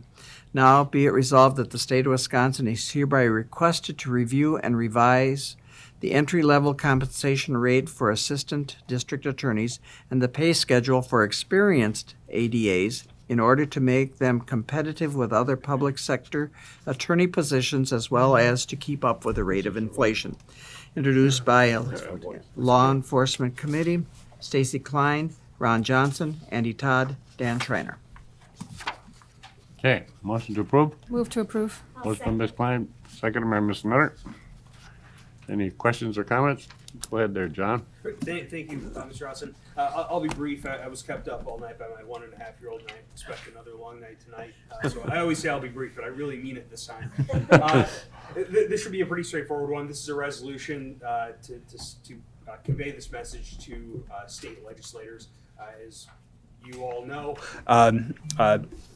prosecutors are paid by the state, not by the county. There was a time in the past where they were paid by counties, but in order to kind of correct, frankly, the issues that we're having now at the state level, all the county prosecutors were made state employees to kind of make uniform and make standardized pay for prosecutors across the state. Unfortunately, despite there being a statutorily kind of designated pay structure, kind of manner by which there's pay progression hasn't been funded consistently, and so as a result, many experienced prosecutors are not adequately compensated for their years of experience, and additionally, the starting wages for ADAs has changed very little in the last 2 decades, which brings us to the point where we're at now, where a starting assistant district attorney is making less than a starting member of law enforcement in many jurisdictions, including Trempealeau County, which is a difficult and often untenable situation for a new lawyer who's trying to service law school debt, possibly undergraduate debt, and also build a standard of living for themselves and their family. So this should be a pretty easy one. We're not asking for any money from you guys. We're just asking you guys to recognize that this is an issue here in Trempealeau County and statewide. It's really a bipartisan issue, and this is a resolution similar to one that's being passed by county boards across the state, both kind of blue counties and red counties alike. This is an issue that I think everybody can kind of get behind. Another one for Cap. Okay, any comments, questions? Go ahead. Could you just add, I know you mentioned in the committee meeting, the difference between what the prosecutors are being paid compared to defending attorneys? Yeah, so I believe a starting public defender makes approximately $7,000 more as a starting salary than a starting ADA.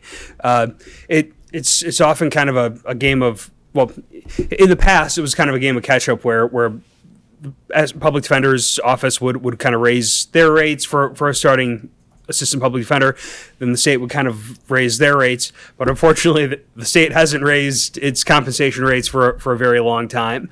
And so, it's difficult to attract anyone, frankly, not even experienced attorneys, but any attorney, new or otherwise, particularly in rural counties like this one. It's one thing, the Dane County District Attorney's Office or, Milwaukee County District Attorney's Office can always get a brand new, newly minted law grad who just wants to get his or her foot in the door and wants kind of the fun, exciting job of going to trial every day or going to court every day. It's not that state of affairs for counties like ours. And I'll tell you that when I was elected district attorney and had to fill a ADA vacancy in my office, it took a long time to fill that vacancy. And from what I understand, it's even worse now than it was a couple years ago in terms of the ability to attract talent. It's when an assistant corporation counsel is making considerably more, when an assistant public defender is making considerably more, when frankly just about any legal job that you could take is paying considerably more. It's tough to attract talent to a prosecutor's office, and we're really starting to feel the pinch at this point. And when I say we, I mean collectively. district attorneys across the state. I would note that every district attorney across the state has signed on to this resolution requesting that pay progression be funded and that action be taken to make the starting salary for ADAs more competitive with other starting attorney salaries, other government attorney starting salaries. Yes, Ms. Hunter. John, why do you think the ADAs are lagging behind the public defenders when they're both paid by the state? I mean, it seems the balance is so unequal. It is, and I don't have a great answer until I believe, and I think that the public defender's office has always had better kind of lobbying function than the state prosecutor's office. The state prosecutor's office a few years ago used member dues to pay a lobbyist, and as much as maybe no one's really excited to kind of pay a lobbyist to kind of go and advocate for them, it was effective in that it resulted in pay progression being funded for the first time in a very long time in the year that the state prosecutor's office paid a lobbyist to kind of advocate for this issue. So I think that for a long time, this issue has just kind of gone unaddressed. I don't think that it was kind of in the ears of legislators, and it was easy for them to just sort of, not address this fire that was smoldering but not kind of raging. Yes, Heather. Just out of curiosity, are you shorthanded right now? Are you looking to hire another ADA, or where are you at? We are understaffed at the moment. I don't know when the state will kind of allocate additional resources to hire prosecutors. They did that a couple years ago in the same year that they funded pay progression. When this issue, the lobbyist year, kind of when this issue kind of came to the fore, and at that time, our numbers were, we were kind of lower on the list for kind of allocation of a new position. Now we're definitely considerably higher for priority. I think we're about due for one full-time position in addition to what we have roughly. So we're kind of at about 2/3 our nominal staffing. Given that it's just me and my assistant, I think we should be a 3 prosecutor office. So are you saying that we need to talk to our state representatives, or? Yes, because this isn't a county issue as far as us approving you to hire somebody. It's a state issue. Correct. Well, and at this time, some prosecutors have kind of lobbied their boards for kind of funding a part-time position to kind of ease some of the workload. I'm trying to be conservative with your guys' resources. I want to only be in a position where when I come to you asking for money, that I mean it, and there's kind of a good reason for it. Mike and I have been working pretty hard to kind of stay on top of everything. We're not we're working long hours and working hard, but I think kind of with some of the we're not at a breaking point just yet. Although it really would be nice to have another prosecutor. Frankly, when we're at a point when the county receives a second judge, we will certainly need a third prosecutor at that point, just to deal with kind of the scheduling demands of two judges. It's going to be, I think that'll be the breaking point. Hopefully state funded positions open by then, but if not, we might need to be talking to the board at that point about some type of funding a part-time arrangement or something. Thank you. Mm-hmm. Okay, any further questions or comments? Not? This just requires a voice vote. All those in favor signify by saying aye. Aye. Opposed? Hearing none, it's carried. All right. Thank you. Thanks, Thank you, everyone. John. Good night. Item H, Audit Committee.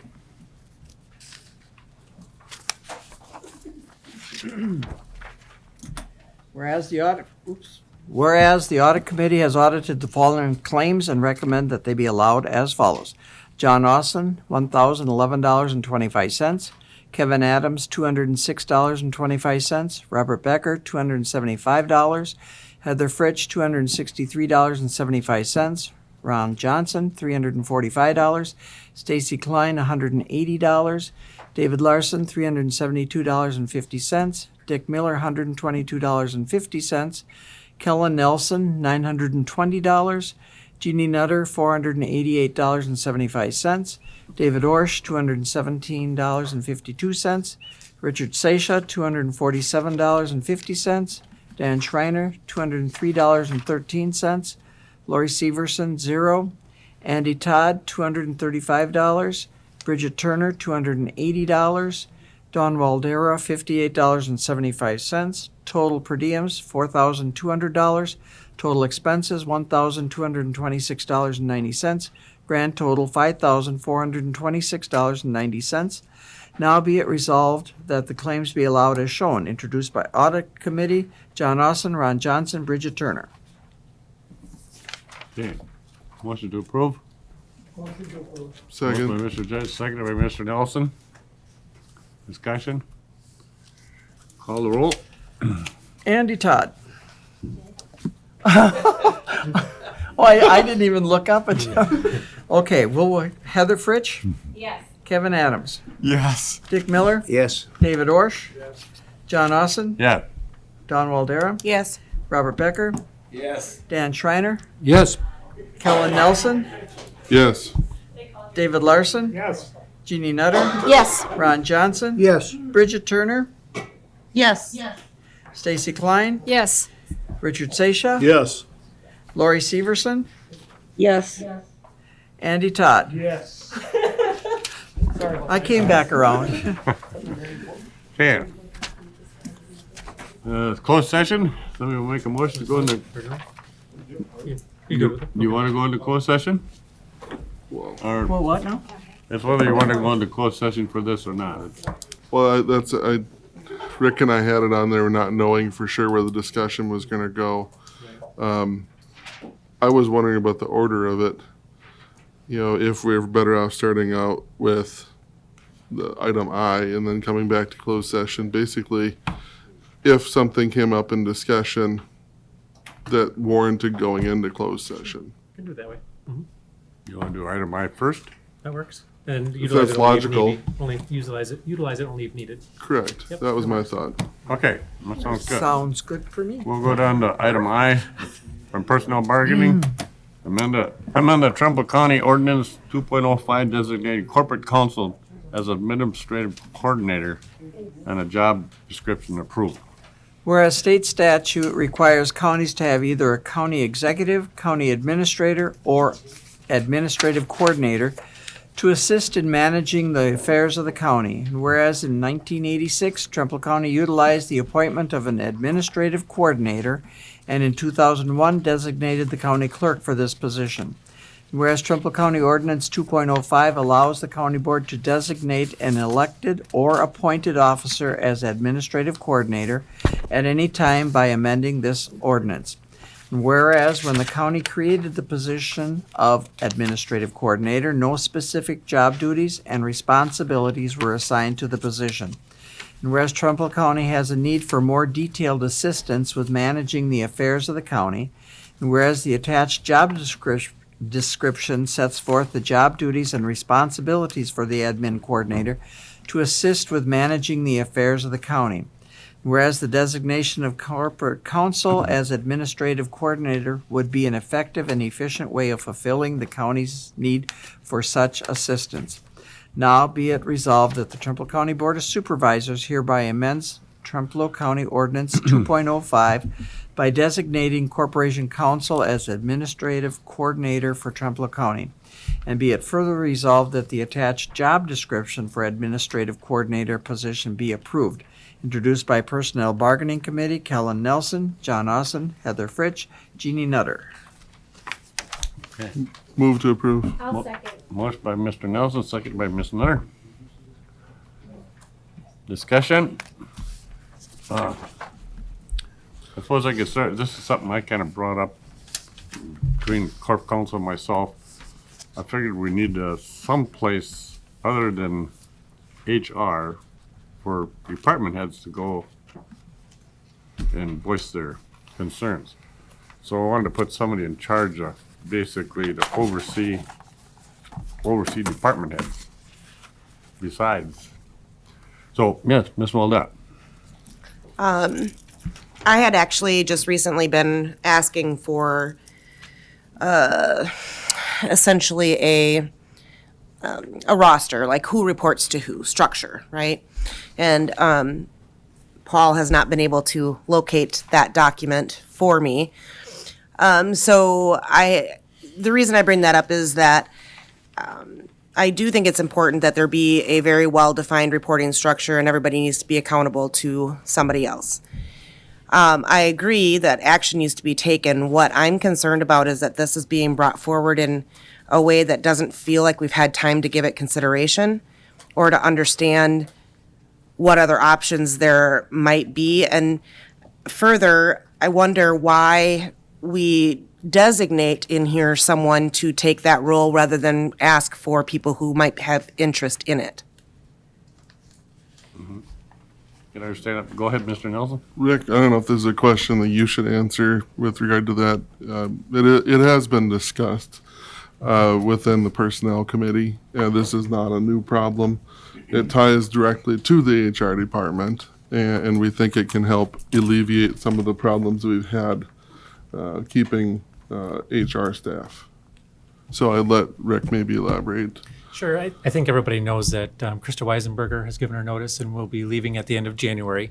We also had our HR generalist relocated, so she is no longer an employee, but she has a contract with the county. So she's doing 20 hours a week contract work for HR department, primarily the benefits piece of it. So if there's anything that needs to be done basically on the computer, she's able to do it remotely.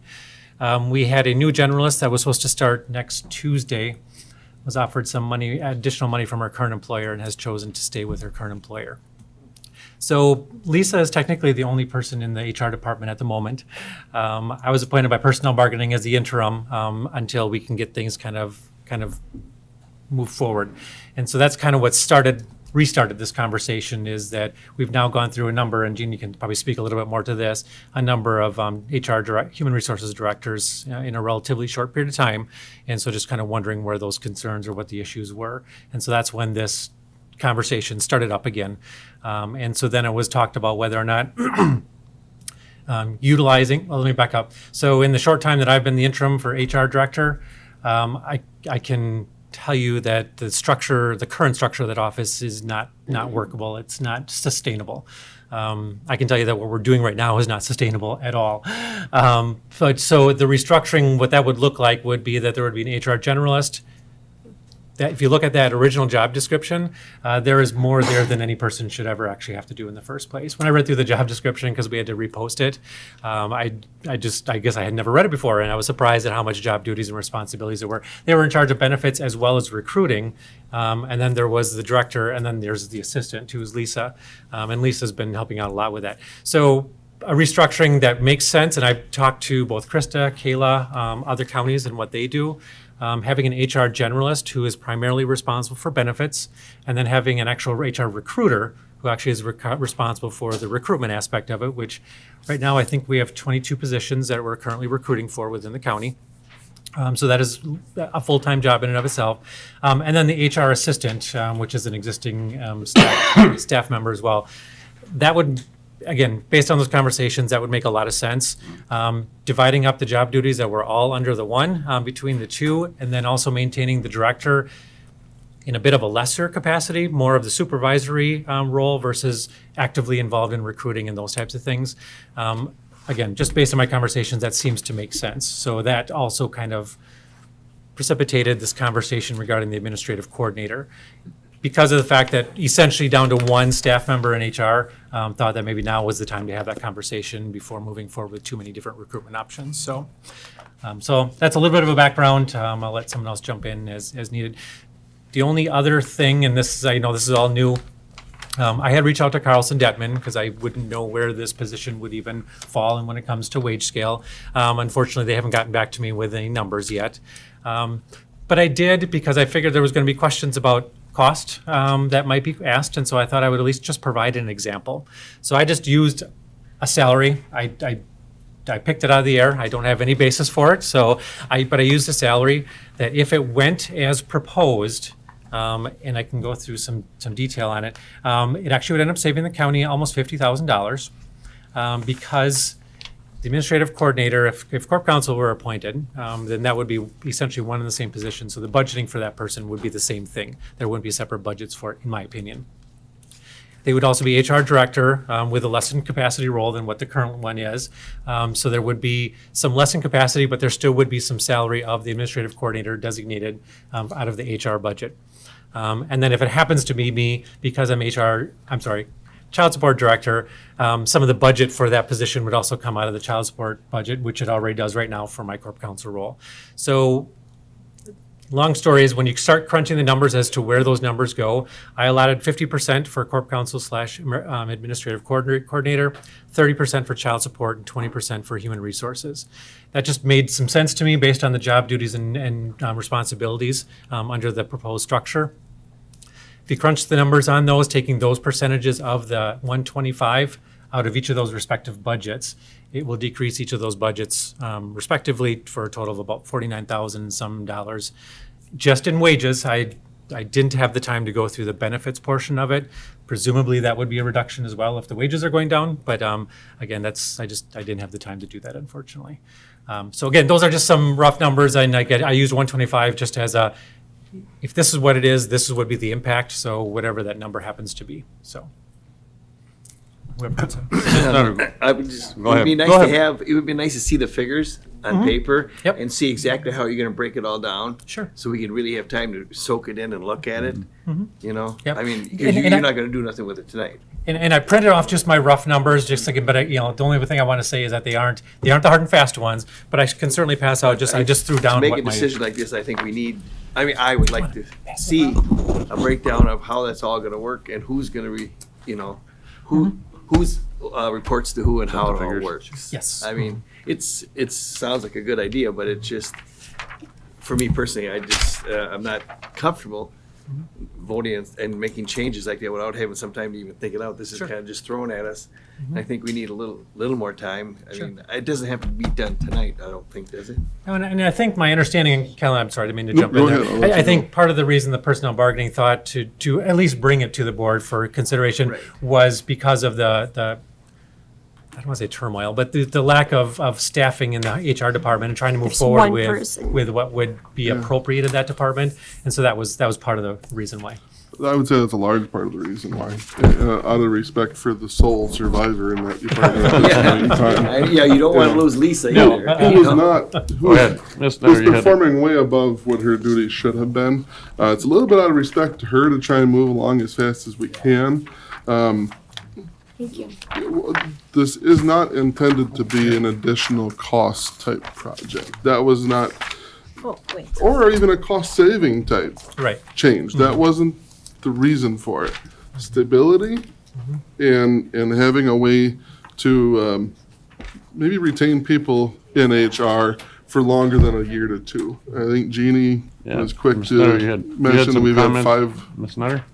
Yeah, well, this is directed at Supervisor Waldera. A couple of years ago, we looked at having an administrative county administrator, which was an exorbitant cost to the county, and so that was just kind of put on the back burner. One of the issues with when you're talking about who reports to who, and the problem that has been consistent in HR is the HR director is on the same level as all the department heads. So when there's an issue with the department head, it puts the HR director in a really uncomfortable situation. And it's been a real, nightmare for almost all of the HR directors that we've had. And it's, to me, I'm just in my 9th year on the county board, and if we hire a new one, it will be the 5th one since I've been here.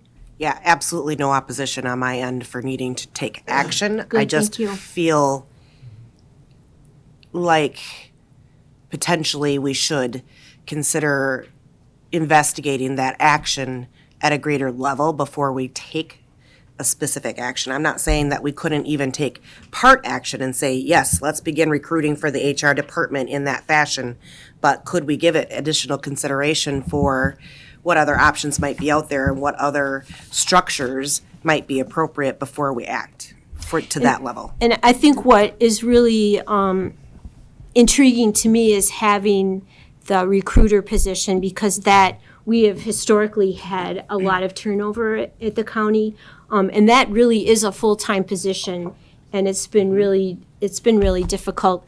And if you're in the building, and it might be good to just drop in and say, "Hey, Lisa, good work," because it is, to think one person managing that office and she's hanging on by a thread, and I thank God for her every day. But it's been in my life on the county board, I have spent more time dealing with HR issues than almost anything. Go ahead, Mr. Miller. Just about every board chair who's been on this board for the last several years knows that don't have anybody in charge in terms of the day-to-day operations.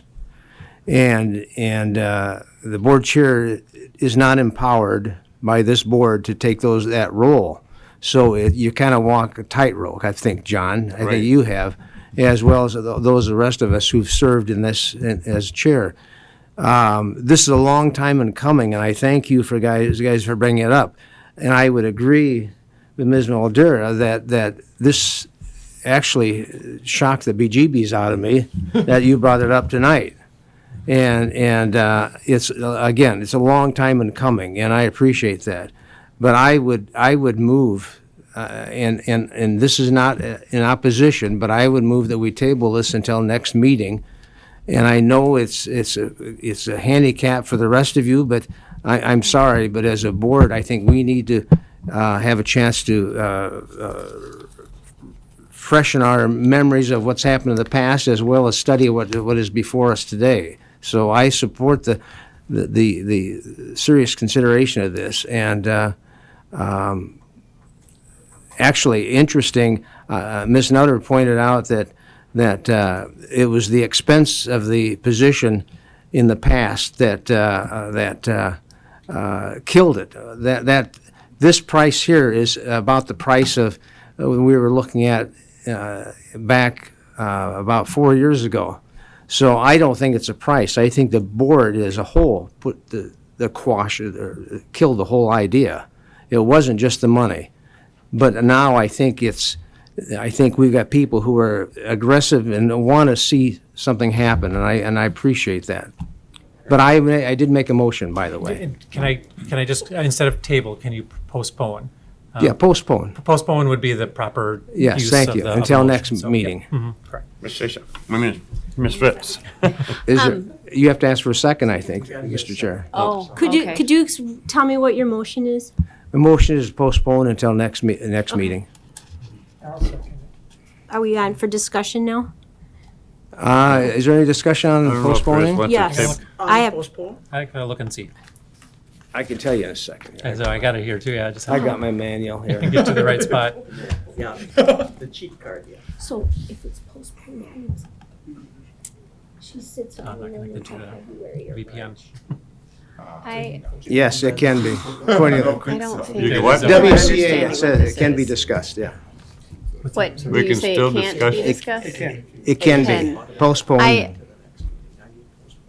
To a date certain. Okay, we can still discuss? That's what Okay. my cheat sheet Okay. says. Oh, good. That's Ms. what it's meant Fritz. to do. Okay. I want to, because I was really concerned that this was talking about a county administrator. This isn't what that is. And I think that's what you're thinking maybe it is.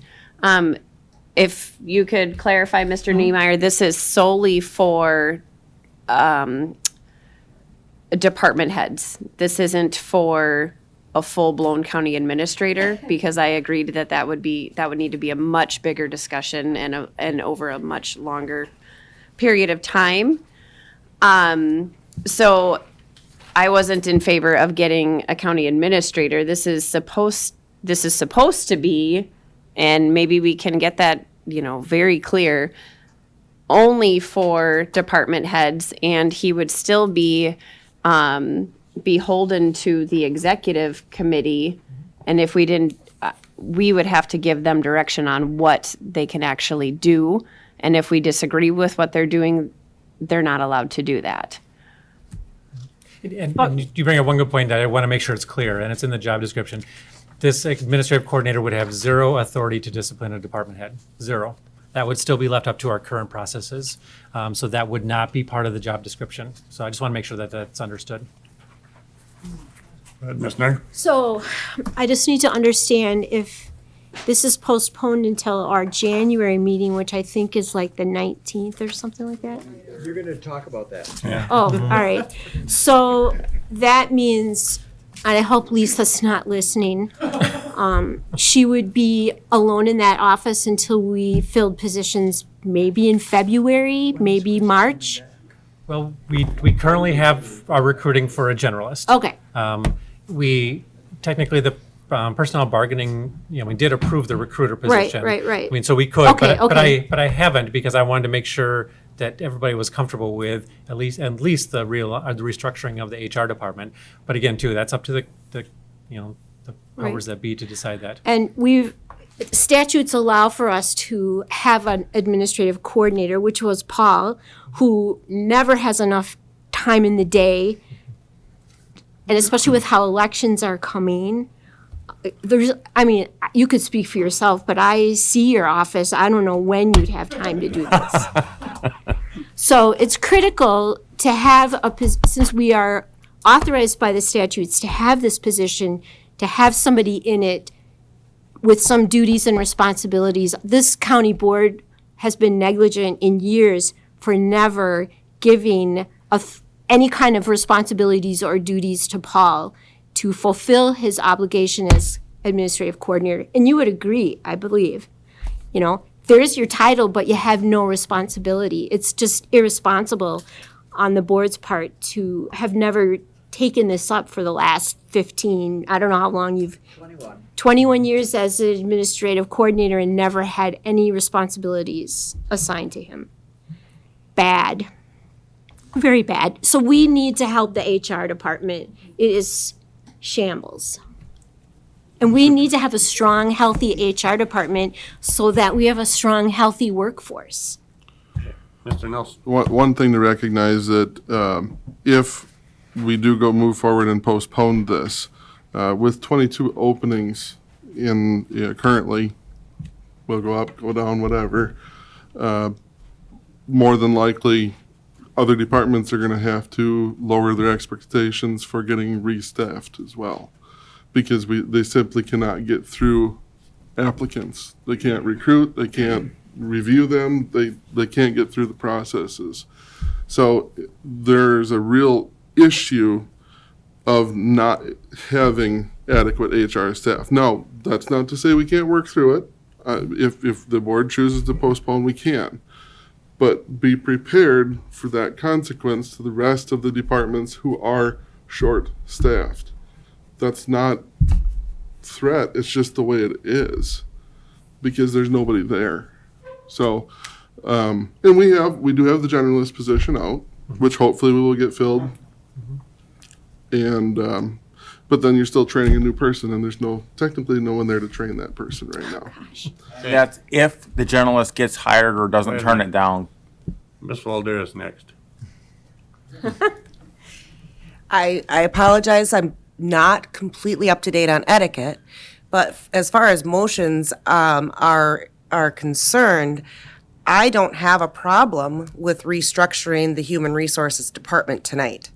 We can make, in my mind, that is a completely different issue than pursuing the county administrative coordinator position, and I don't see them as having to be addressed together. It certainly is possible. If we recruited for both the revised generalist job description and the HR recruiter, we already have the assistant. So if we were to do those three, and if the administrative coordinator thing did not go through, then we'll have to go back to personnel bargaining and figure out what the director position is going to look like and how that would operate. So yeah, it's possible. We just have to go back to the seat. It can be done, but it's kind of like putting the cart before the horse in some ways. is if we restructure and hire per this new restructure, then just say we hire a recruiter and we decide, well, this isn't going to work. We have to hire an HR director. Now we're letting this person go in a matter of just a month or two. That's the reason being for bringing this forward, to try and consider it now so we can hopefully have a longer term stability. Sure. Mr. Chair? Yes, go ahead. Yeah, my other concern in this that nobody has brought forward yet, and for a start, I would be in favor of moving forward with this as soon as possible, not only because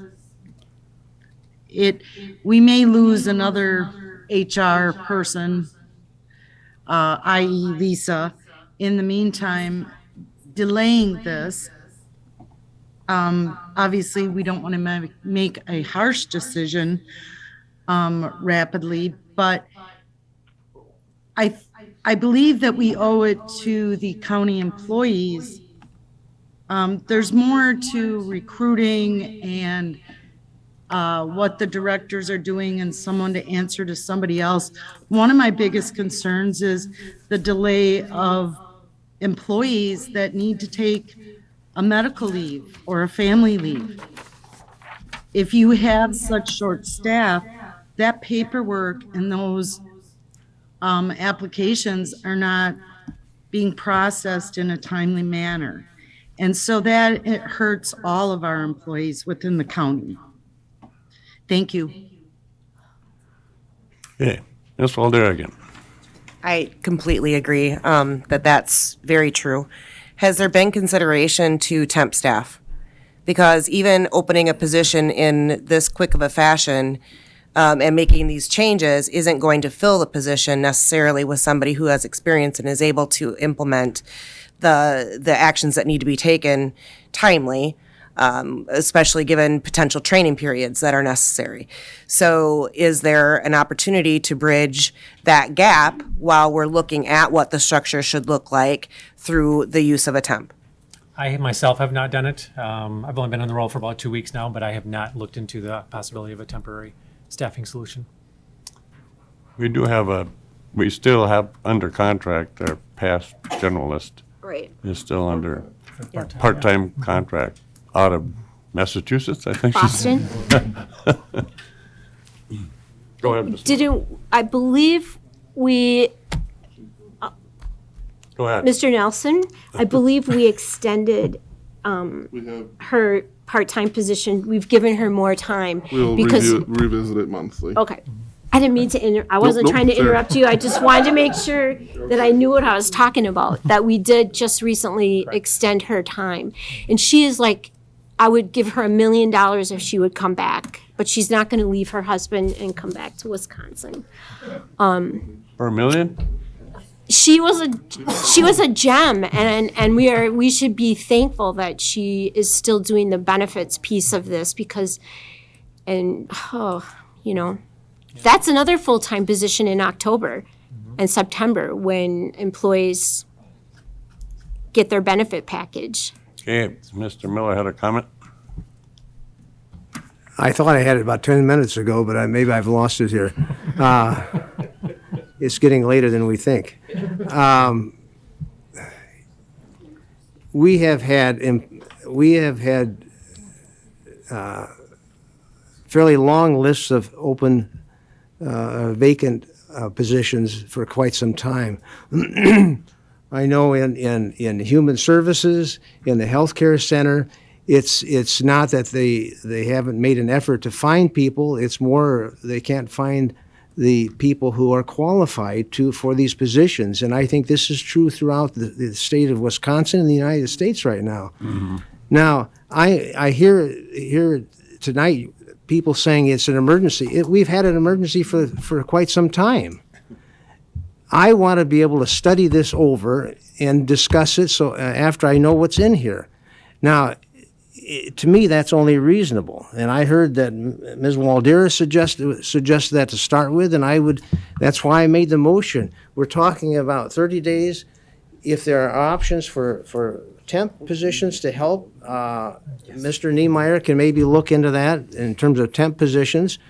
But I think we need to know what's in here before we vote on it. I guess I've never, if the roof had blown off, and maybe you can call this the roof, we would patch it. But we'd patch it temporarily until we get it done right. Let's do this right, please. Okay, Ms. I Bennett. think this is my last. It was. Oh, I'm sorry. Go ahead, Oh. go ahead. I just wanted to say that it's not like we're creating something new and a new position as an administrative coordinator. We're just taking that from him and giving it to someone else, and we're giving job description, which this board hasn't done in 20 years. Right. But some of us want to look at this. I'm sorry. Yeah. Okay, motion on the floor was, I think we've discussed this, pretty much covered it, but motion on the floor to postpone till next month was made and seconded. Yeah, well. Yeah. I think Mr. Todd seconded it, so it's been motion to postpone and seconded, it's been, so we'll call for a. You want to do a voice vote on that, make sure we got. Ms. Mulder has it. Yeah, go ahead, Ms. I'm sorry. You've already had 3 also. I know, I'm sorry. But Go ahead, go ahead. I'm I just think the con- issue is important enough, we gotta forego the 3. My goal wasn't to hinder action, at least some action, and I guess I'm a little concerned that the motion that's on the table doesn't allow for any action. And I would like to at least acknowledge that we should pursue some action in the HR department while we are considering some of these other things, whether that's temporary staff options or what have you. So how do I counter motion? I think we need to vote it up or down, John. Well, can we split that deal like like you said, she's put the cart before the horse, she wants to do the HR part of it. Well, that's up to the personnel bargaining. So technically, the Personnel Bargaining Committee Okay. has already decided that that would be an option. This was a correlation to that in the respect of the director portion of it, so. If it's Okay. postponed, somebody can still direct, right? Make a motion to direct you to look at these options. Correct, yeah, but Personnel Bargaining has actually already approved the recruiter and the So that action sorry. won't be hindered by this? Correct, yes. Yep. Okay. It's just, we were trying to do the whole director portion of it as well, too, so, yep. Mhm. Do you wanna do this by a voice vote? A voice vote? Try it first and then I'll see. Yeah, we'll see if it Different. works. A voice vote to postpone till next month, I'm assuming.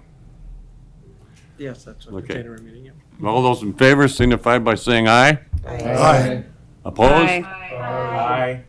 Uh-oh. Now we got. Let's do a roll call vote. Okay. A yes vote to postpone, okay? Richard Seisha. Yes. Lori Severson. Yes. Andy Todd. Yes. Heather Fritsch. Yes. Kevin Adams. No. Dick Miller. Yes. David Orsh. Yes. John Ossopp. No. Don Waldera. Yes. Robert Becker. Yes. Dan Schreiner. No. Kellen Nelson. No. David Larson. No. Jeannie Nutter. No. Ron Johnson. No. Bridget Turner. No. Stacy Klein. No.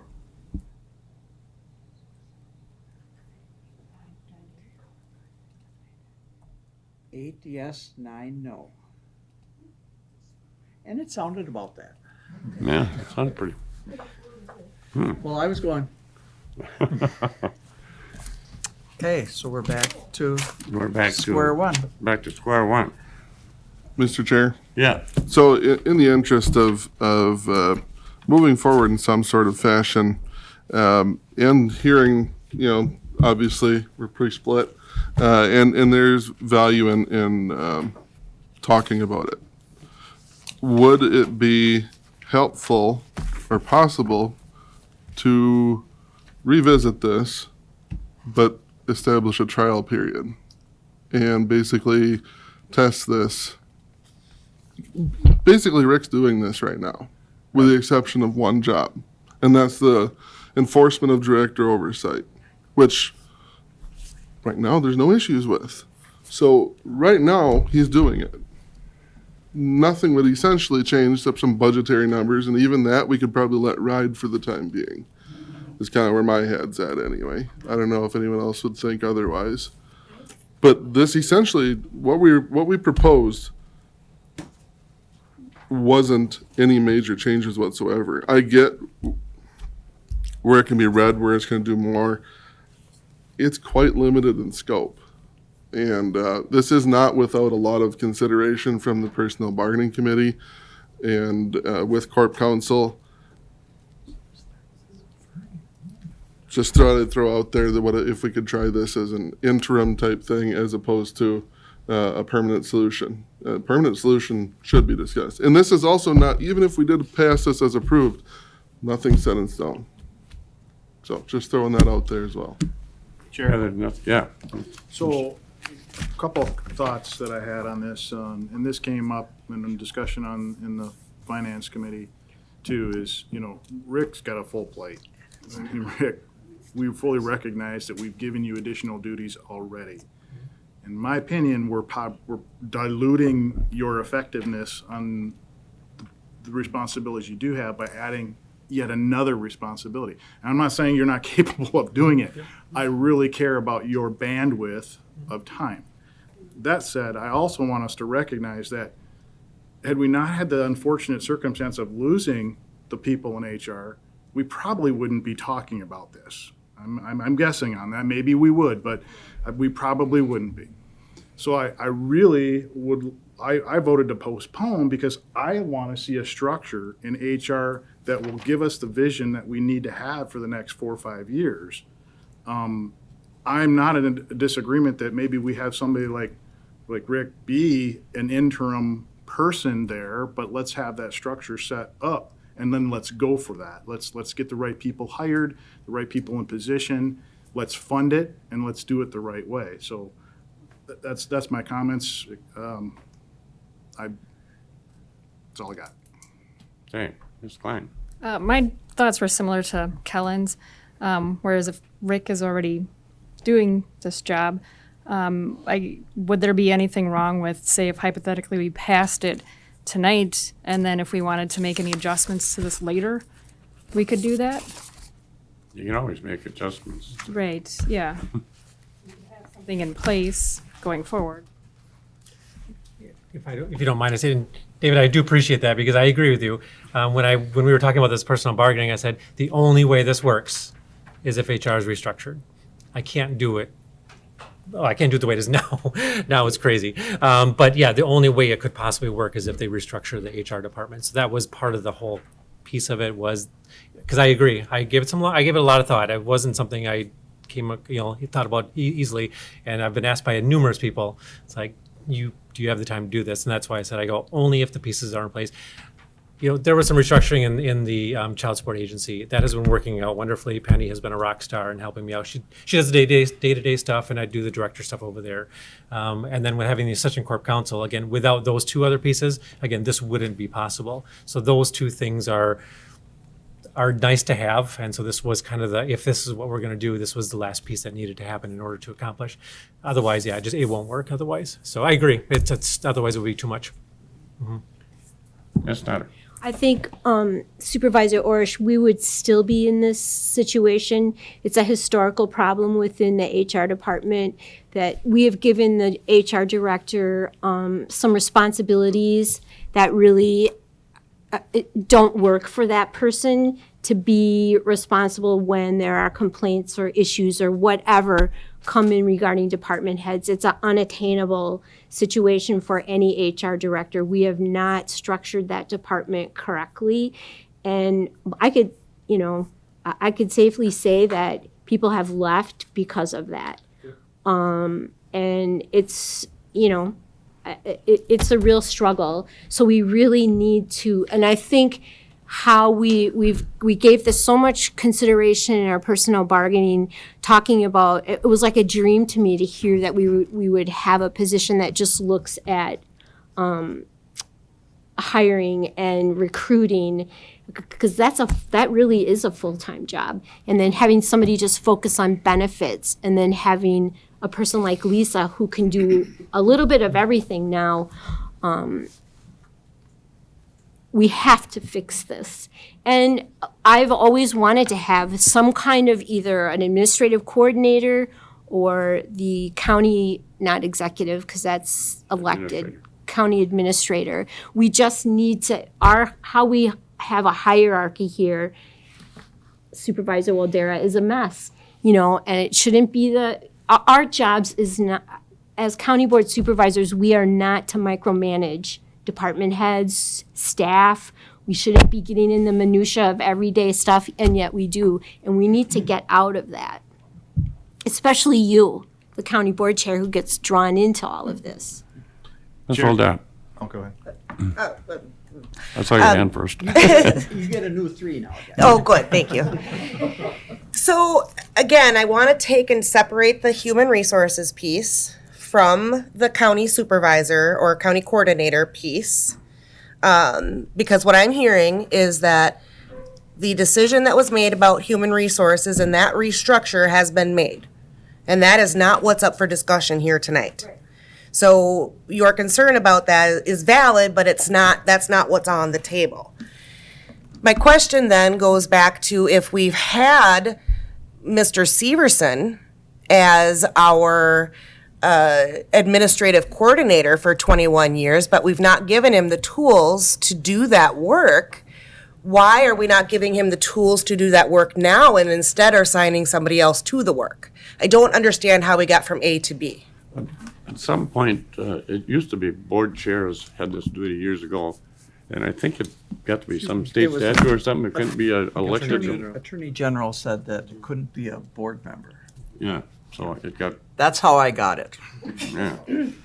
Right, but you But with weren't no given the duties. tools to do the work, right? So now we're addressing that issue. How did we get from here to here? And that I don't have an answer to. I guess it was a conversation that started in. We've had this for some time, we've been talking about it, but it's never, and I know Paul just don't have the time to do it. Go ahead, Mr. Miller. I think we need to move on tonight. I think the decision was made to postpone until next month, and that those that are still. Didn't pass. No, that didn't pass. It didn't pass. 9 to 8. Your motion failed. Yeah, It's dead. 9 to 8. You're out. 9 to 8. I'm sorry. 8 to 9, I should say. 8 to 9. Would it be possible, because there is so much controversy on this, to call a special board meeting to discuss just this topic? Because I don't think we're going to get through it tonight. Could I motion to postpone this and set a special, could we talk about setting a special meeting to discuss this? Still moving forward, obviously, with the HR things that are out there, the jobs that did we decide to for sure post the HR recruiter and? We did not decide to post it. We moved forward with that structure. And I have not posted for the recruiter portion. Chair, that's Yes. one other thing I was hoping we had more discussion after the postponing. But Did you make the motion, Heather? I guess I would like to make a motion to move forward with the HR recruiter and generalist that's already listed, I believe, and set a special meeting for the full board to discuss this, because even if we table it to the next meeting's full county board meeting, this doesn't seem like a topic we're going to get through in an evening. If we're also adding it to a full agenda, it seems like this is a topic that needs to be discussed all on its own, in its own meeting. So that would be my motion, is if we could set a special meeting. We have Yeah, it's a discussion. Go ahead. So, and I think why you're doing this is because people haven't had a chance to, is it because people haven't had a chance to read the job description or, I mean, ahead of time? I think they're very concerned, the wording county or administrative coordinator, I think is too close for a lot of people here to the words county administrator. And I think we need to hash that out and just make it crystal clear that if we want some kind of a hierarchy in the HR to be restructured, that we make it very clear that this new administrative coordinator is just that, because this job description, as Waldera pointed out to me, does make it look a little muddy that it could include other pieces of county work besides just department heads. So I think that's why we need to have a special meeting to make that very clear so that everybody knows what they're voting on. I think it's the county administrator part that's really got everybody up in arms, and I don't think we're going to be able to hash that out before midnight. Yeah. And Mr. Chair. Yes, go ahead, Mr. And I Tucker. agree, Heather. I agree with you a lot. And I would like to see some clarity and definition of whose duties are what and who answers to who, you know, and exactly where everybody stands. So this way we know what the protocols are here. Yeah. And we're lacking in protocols, and it'd be nice to see, okay, this person's responsible for this. If there's a problem here, it goes here. And I think that would help us make the decision if we want to change it. I'm not against it. It's just that I think clarity just kind of just sprung on us. And I don't want to, I know they're in a tough spot right now because you got Lisa up there, and I don't want to lose her either. And you guys are working hard to try to get through this. But if we could just have a little information and, have a meeting so we can just hash it out and give you a little more time to put everything together. Thank you. Okay, Ms. Nutter. I think our HR handbook does really explain how, like, if you're like working in human services, like, 'cause I see Deb, so I'll just think of that. There are ongoing workers who have supervisors. The staff the supervisor is responsible for their staff, and if things don't work out between the staff and the supervisor goes to HR and gets help, or sometimes Deb is brought in, or the deputy director. I mean, we do have a system for how things are supposed to work. Like, if I'm an employee and I'm struggling with another employee, talk to my supervisor. If that doesn't work, HR would get involved. It's pretty much, you can correct me if I'm wrong, Mr. Nelson, but it's pretty much spelled out in our handbook, which we just spent a whole lot of time revising and updating, and it's all on SharePoint, available to read. It's just that this HR director dealing with department heads was really a struggle for the department head and the HR director, because they're the same level. And it was very frustrating for both parties. Yeah. And caused a lot of heartache for a lot of people. Mr. Adams. I get both sides. When I first saw this job description or other thing, I was thinking the same thing. Oh no, it's an administrator and it's going to an unelected position. But after looking at it and talking to more people, that kind of eased my mind a little bit. But I did think at first it was awfully close, and I also had some concerns with that. But that being said, whoever this person would be beholden to the executive finance committee and / county board. Makes me feel better. But I also agree I was a little iffy until I saw the specifics in the job description, kind of ease my mind. Supervisor, or Mr. Chair? Orsh.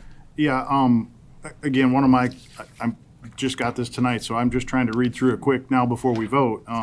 Should have it in your packet. It was in our packet, it was downloaded, extra stuff. My apologies if I missed it. Notwithstanding, I don't understand the difference between the assistant or administrative coordinator and the county administrator. It's huge. It's a lot of money. In terms of the responsibilities. Line 8, oversee the Human Resources Department as director, as I mentioned before. Absolutely, we need somebody to do that right now because we don't have one. Line 7, recruit, hire, and oversee department head positions. So what we would be voting on here is for Rick to be the supervisor of all of our department heads. Right. That's what we're voting for. Right. I don't know the difference between the administrative coordinator and the county administrator.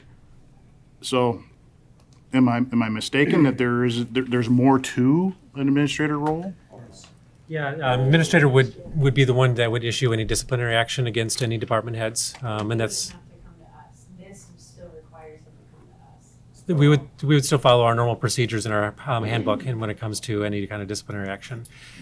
The administrative coordinator would oversee whatever, I mean, for example, if there was something put in place that needed to be monitored, that person could monitor that and then report to the respective individuals that need to be reported to.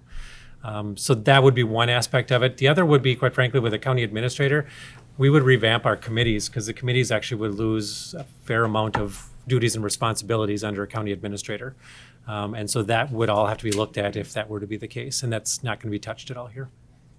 So the administrative coordinator is just basically making a central go-to person that has more authority than another department. So the department heads would have to go to the coordinator prior to coming to a committee for something? Nope, because the ordinance itself says that department heads would still go to be responsible for day-to-day operations and go to their respective committees for whatever things they need. That's in the ordinance.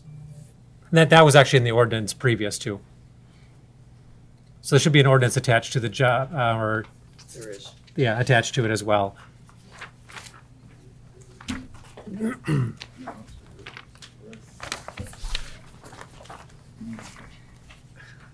No, go ahead, Ms. Snyder. I, also in my brain, the county administrator would be overseeing the budget, would probably take control of the exec finance committee. I mean, there's a lot of responsibilities that go with the county administrator, which is why their salaries are like in the hundreds of thousands of dollars.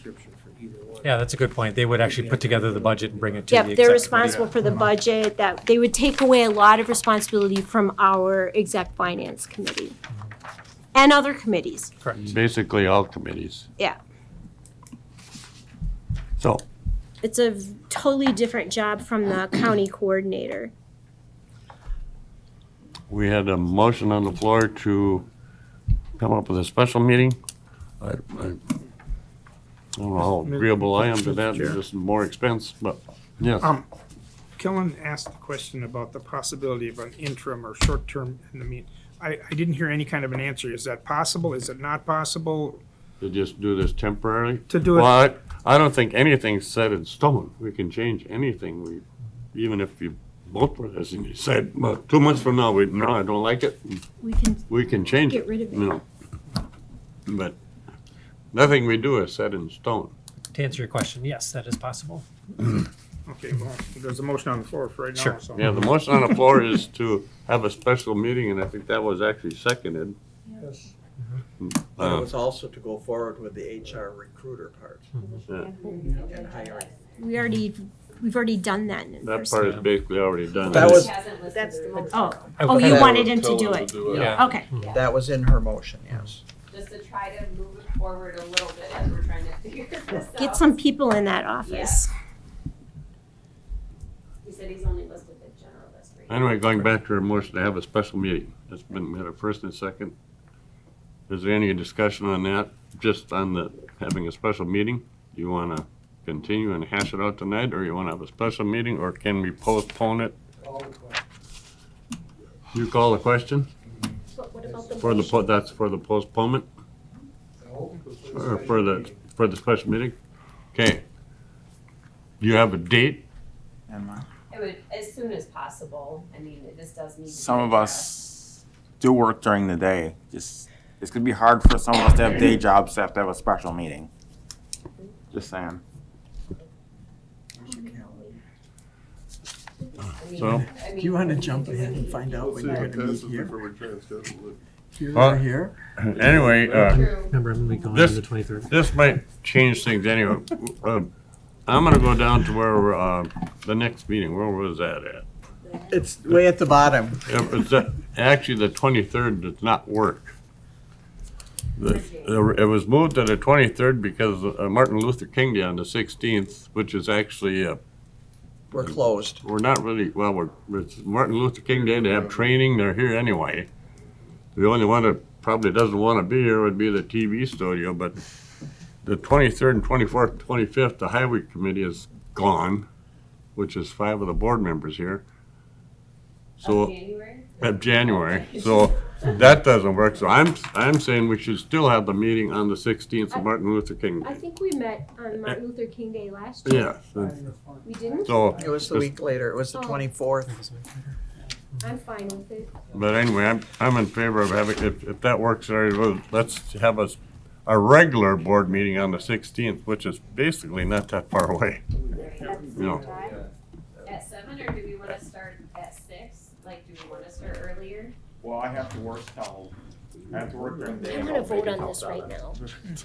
you have to But work. you're talking about with the special meeting now. Just to add a Yeah. little bit of extra time, so We we're. vote first before we. Well, hopefully schedule? we don't Yeah. have this much on the agenda. We had some pretty long items on the agenda tonight, and people have had a pretty good time to think it over by that time. It shouldn't take as much Shouldn't take all discussion day. next time around, I'm assuming. I'm ready to vote now. Yeah, I am too. Well, I can vote, but we're not gonna get any questions answered. So what day do you want the special meeting? They haven't picked that. They Now wanna we've vote got first on if established the But 16th as the for now, next regular meeting. meeting on the 16th? Yes. Does Yes, that that's work? fine. So Okay. that part we got established, and that's gonna be Good on the deal. 16th. Now go back to the question of a special meeting. We have to vote on it. Somebody called the 7 o'clock. question. And you wanted that in the evening too at 7? With just this one subject, Or it could be a, Let's vote. Just Maybe- call it, John. huh? Just They call want it. us call. Let's They vote want to before we vote set on the date. question before we even try to set a date and time. Okay, okay. Calling the question whether or not to have a special meeting. The motion is to have one. Yeah, to have Yes, a to have special, one. to have one. All those in favor signify by saying aye. Aye. Opposed? golly, that We was need to roll close, call wasn't it? Why don't I we think the ayes have do it. another, Stacy, how did you vote? No. Richard? Yes. Lori? Yes. Andy? Yes. Heather? Yes. Kevin? No. Dick? Yes. I'm just going first names, golly. It's David Orr. Yes. John Austin? no, Don Waldera? Yes. Robert Becker? Yes. Dan Schreiner? Yes. Kellen Nelson? No. David Larson? No. Jeannie Nutter? No. Ron Johnson? Yes. Bridget Turner? No. It's probably half and half again. 1, 2, 3, 4, 5, 6, That's 7, half. 8, 9, 10 said yes, and 7 said no. so a special meeting. Now you have to pick Now a we can date. pick a date.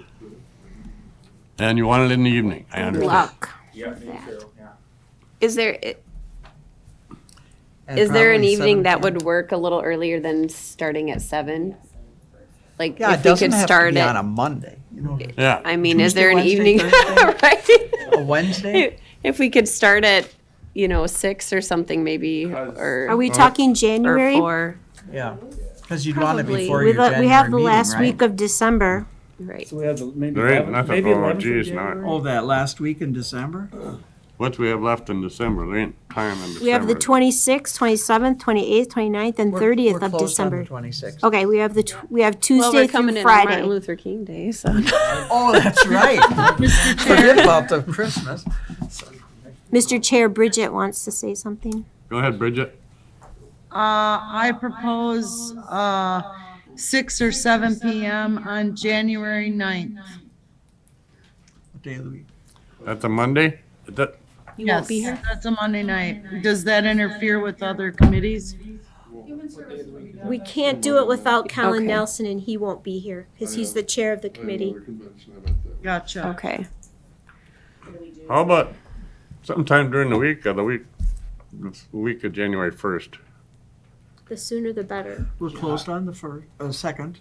How about the Wednesday the 4th or something? The 4th is, In the evening? I'm already, there's a lot of meetings on the 3rd. We have, the Board of Fourth. Health. He said fourth. The Oh, 4th? The The 4th. 4th at 6 Could we o'clock do meeting? 6? Pardon? that works for me. That work for everybody? 6 o'clock? But I'll make it work. 6. Well, would 7 be better, or? 7 would be 6 better would for be me. better. Earlier the better. My day job. Are we gonna have another snowstorm that day? Well, there's a massive snowstorm coming on Wednesday. So we need to That'll get be out of cleaned here up. by Wednesday. So, okay, we're talking January 4th January 4th. at 6. Some of us want 6, some want 7. I don't. So how about splitting it? 6:30. 6:30. There you go, John. We all agreed on something today. In half. And I don't think it's people trying to be mean toward each other or being difficult. It's just we No. really need to get clear on this. Well, it's an So- important enough decision that it should be discussed. And I'm on behalf of Lisa, I'm glad we're meeting early. And we still directed them to move forward with the job postings. Well, she can still have her job. Sure. Maybe I'll apply for one of those jobs. Can I Okay. be an LTE Okay. up there? Where are we at? So we are done with this resolution for right now. Item 7, this is basically just announcement, We don't have, appointment. no, it's dead because this one, The phone system deal was that was dropped, That's so dropped. appointments for the Board of It Health. only took an hour and a half to get We there. up. Citizen member Pam Nelson is scheduled for 2 years. If you look at your letter, it's Yeah. the best because it's Listed where out. Baxa would be a 1-year term because right now they are all ending December 31st. So they want to stagger it. And by statute, which we haven't followed ever, is they are supposed to be 3 staggered terms. So what was presented was Baxa being a 1-year term, Nelson a 2-year term, and Friedenbach a 3-year term, ending in 23, 24, and 25. And that's my appointment. Can we make one motion? Pardon? Can you want- make one motion for all Yeah. 3? Yeah. Then Is that- I will make a motion to appoint Dr. William Baxa for 1 year, Pam Nelson for 2 years, and Dr. Breidenbach for 3 years for the Health Department. Motion made and seconded by Mr. Schreiner. Any other discussion? Turner. Okay. Do we have to roll call? That's just a voice No, vote, right? that's just a vote. Okay. All those in favor signify by saying aye. Aye. Vote, that's carried. Okay, appointment to ADRC Council, that was, under advisement was Iola Stabling of Stallings. Ettrick, or Stallings of Stallings. Ettrick, and Rita Halverson of Whittle. Can I make a motion to approve them? Yeah, I personally know Miss Stallings, and I personally did recommend, I was one of the ones that recommended her to the ARC Okay. and your office also. She brings a wealth of knowledge and a new face. okay. Okay, These those two. 2 appointments, Iola Stallings and Rita Halverson. And motion was by Nutter and second by Johnson. All right. We have a motion and second. All those in favor signify by saying aye. Aye. Aye. That's carried. Item B, Parks, Tourism, and Economic Development to succeed Robert Petrick, and he's volunteered to do it again. I make a motion to approve? Motion to approve Robert Petrick again. Is there a term limit on that? Yeah, it's a 3 3-year years there term? also. Okay. 3-year term. All those in favor signify by saying aye. Aye. That's carried. Now, Election of Healthcare Board. Bob Petrick. Bob Petrick. Mr. Miller got the short end of the straw when we did it, so he's up for a 3-year term. And we have a citizen member up for a 3-year term. That's Mr. Miller and Bonnie Kinchy. And This is an election. this is an I'll election, motion. so This is an this is an election, so I'm to- taking nominations from the floor too. Any other I'll make a motion to approve Dick Miller, County Board Supervisor, and Bonnie Kinchy as a community member. Those are nominations, okay? Okay, nominations? Any other nominations? I nominate Stacy Klein for the board member and Jennifer Solberg for the citizen member. Okay, I will you There's second no that? seconds. don't need a second.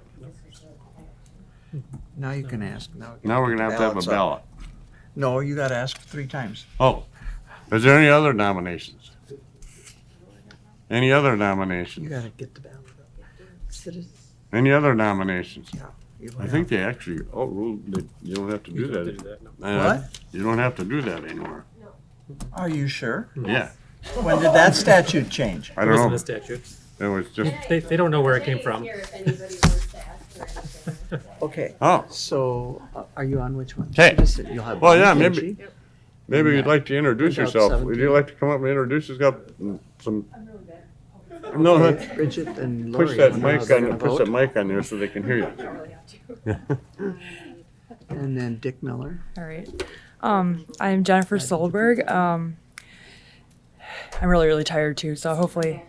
Well, this was a long meeting. Yeah, and I've been up since 2 o'clock this morning, so Oh, ooh. I'll try to just introduce myself quickly. I've been a nurse for 10 years, and I've had experiences in med-surg, ER. I did a little travel nursing to just get that opportunity, and then I'm currently in dialysis. I do a lot of education in my career, and I've helped teach like the CNA courses and help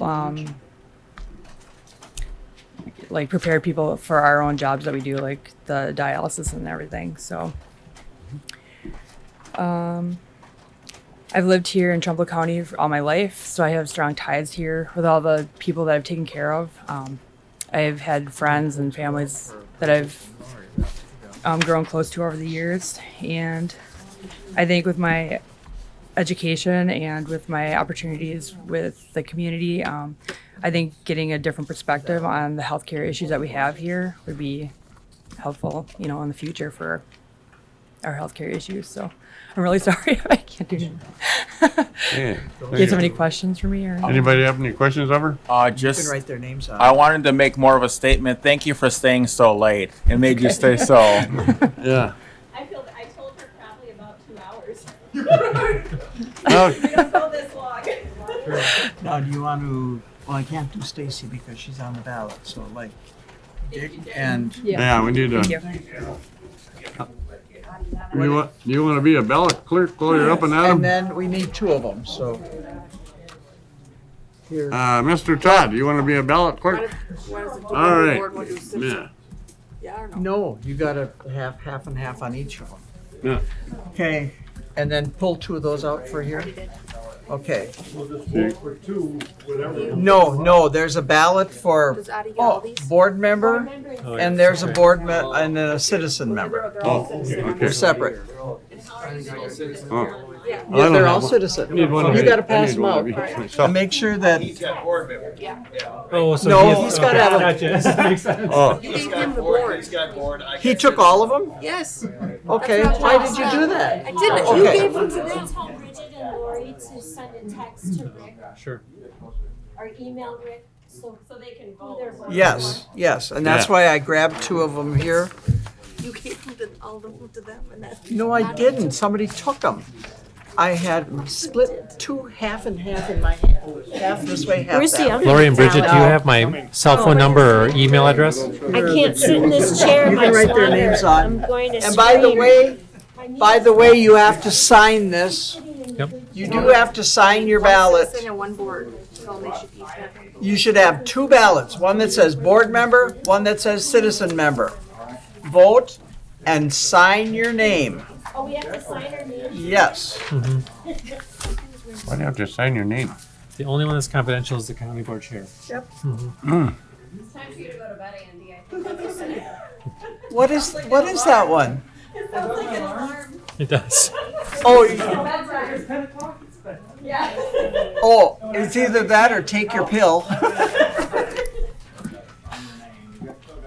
Paul, how Did you are get for both of them? receiving I haven't our yet. I just got one. We're missing Right, that a was my ballot question. up here for citizen. Yeah, one more here, sorry. Well, you should have they all should have been used.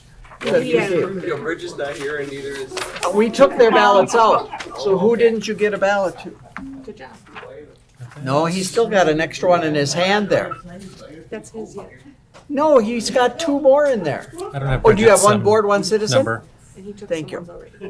Thank you. Paul, do we get a voice vote then? No, you're supposed to text 24 to 12. You're supposed. No, No, Bridget? Bridget? Yes. Bridget and Lori, please text who you want to vote for to Rick Niemeyer. And Lori, I just texted you. Okay. So just to him, and he will fill out your ballot for you. I don't have Bridget's number, so. If you're on your laptop, you can ballots coming. email to Four, technically. rick.niemeyer@co.trempealeau.wi.us. They're sending me their votes right now, so. Go in there. Sounds good. But you gotta wait, you haven't got them all yet. Well, they we'll can get start. to 'em. They can start with that, yeah.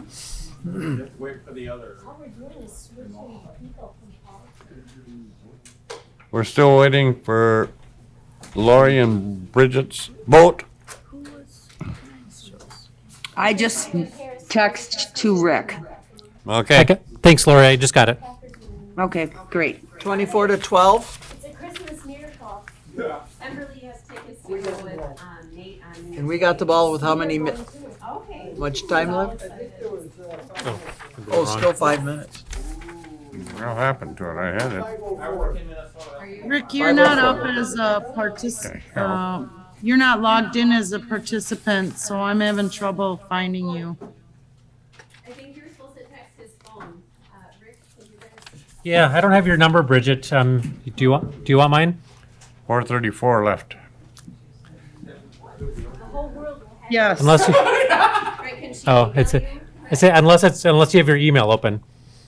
I just gave her your No, email I address. don't. What, Oh. what's your number? 608. I don't know anything else. Oh, on two. Here's these two are good. This one, yeah, we are waiting on this one yet. So Bridget, just text it to me. Okay. You text it to this one. okay, sounds good.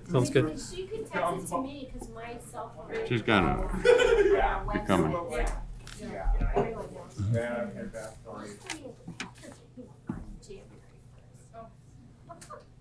You have to look for Emberly and Nate. I mean, it's such a huge state.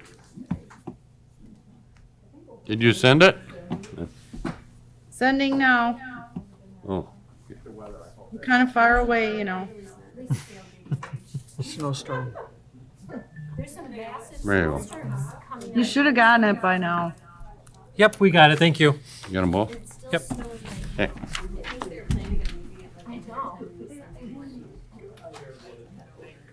No, and I have to drive. I'm gonna go home the long way to Independence. Don't have as many hills? Right, there's no hills. Where? If I go through Independence. Go to Independence, take D. Oh, take what? I hate D going up and. Okay. You got a hill though, right before Ross. Where am I at on this agenda? I think I'm about done here, ain't I? We're getting down there. 93 to, Oh. to Roscas Road. And then, To Elk Creek and then. I'm supposed to get away further out here anyway. don't you, when you go up D, you I have got, to go up, I have to go up Roscoe's, but it's better going up than going down. there, I thought there was a little hill there, okay. I go 93 Elk Creek and then take D. Or whatever, yeah. I go take E and D and up, so I just have to go up. That's the only one I have so far for, Yeah, that should be our next one here, right here. that's the only one I got, right? Yes, I was gonna do that while they're counting ballots, but. you can't, you gotta have their votes too. No.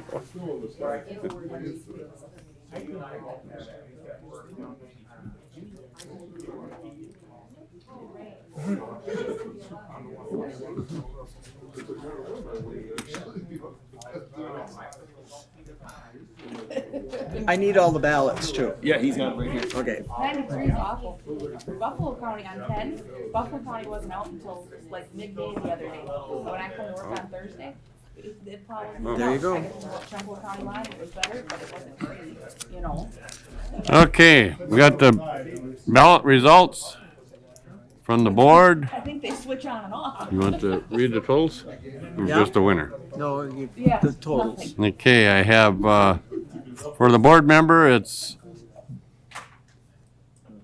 5. 12 votes for Stacy and 5 votes for Mr. Dick Miller. For the citizen member, there's 3 votes for Bonnie and 14 votes for Jenny Soberg. I think it was Soberg, but, all right. Okay, I'll take them. one more appointment here. That's appointment for citizen member to the Human Services Board. And it's recommended Karen Space. She sent her resume. Make a motion to approve Karen. Motion. All those in favor signify by, oh, is there any other nominations? No, this is an appointment. Oh, okay, appointment, okay. Appointment, okay. All those in favor signify by saying aye. Aye. All right. Committee reports, exec finance, budget update. You got It's that all here? there. It was sent out. Oh, I got it on my desk. I don't have We it. didn't have this. All right. No, Put it in there. that's okay. And they know how special we are. There you go. So you had that. You got any announcements? Nope. No, we're past that already. And again, we have Oh, a, claims. I'm gonna use one of these. the next board meeting will actually be on the 4th at 6:30. That's a special board meeting, and the regular board meeting will be on the 16th at 7. Okay. And I think No. you will need an instruction, like, motion to instruct the clerk to pay mileage and per diem. I make a motion to approve. Second. Motion by Ms. Nutter, second by Ms. Klein. All those in favor signify by saying We aye. have to vote. Oh, roll call. Don, I want to get out of here. Don Waldera, You're old for the night. yes. Okay. 3 hours. Robert Becker, Yes. Dan Schreiner, Yes. Kellen Nelson, David Larson, Yes. Jeannie Nutter, Yes. Ron Johnson, Bridget Turner, Yes. Stacy Klein, Yes. Richard Seisha, Yes. Lori Severson, Yes. Andy Todd, For the new members, figure out- Heather Fritsch, Yes. Kevin Adams, You know what? Yes. Dick Miller, David Orsh, Yes. John Austin. Yeah. I'll give him a minute. A minute, no pressure. No. Okay, he didn't get to vote. You can, I voted yes. no, you can. Oh, meeting adjourned.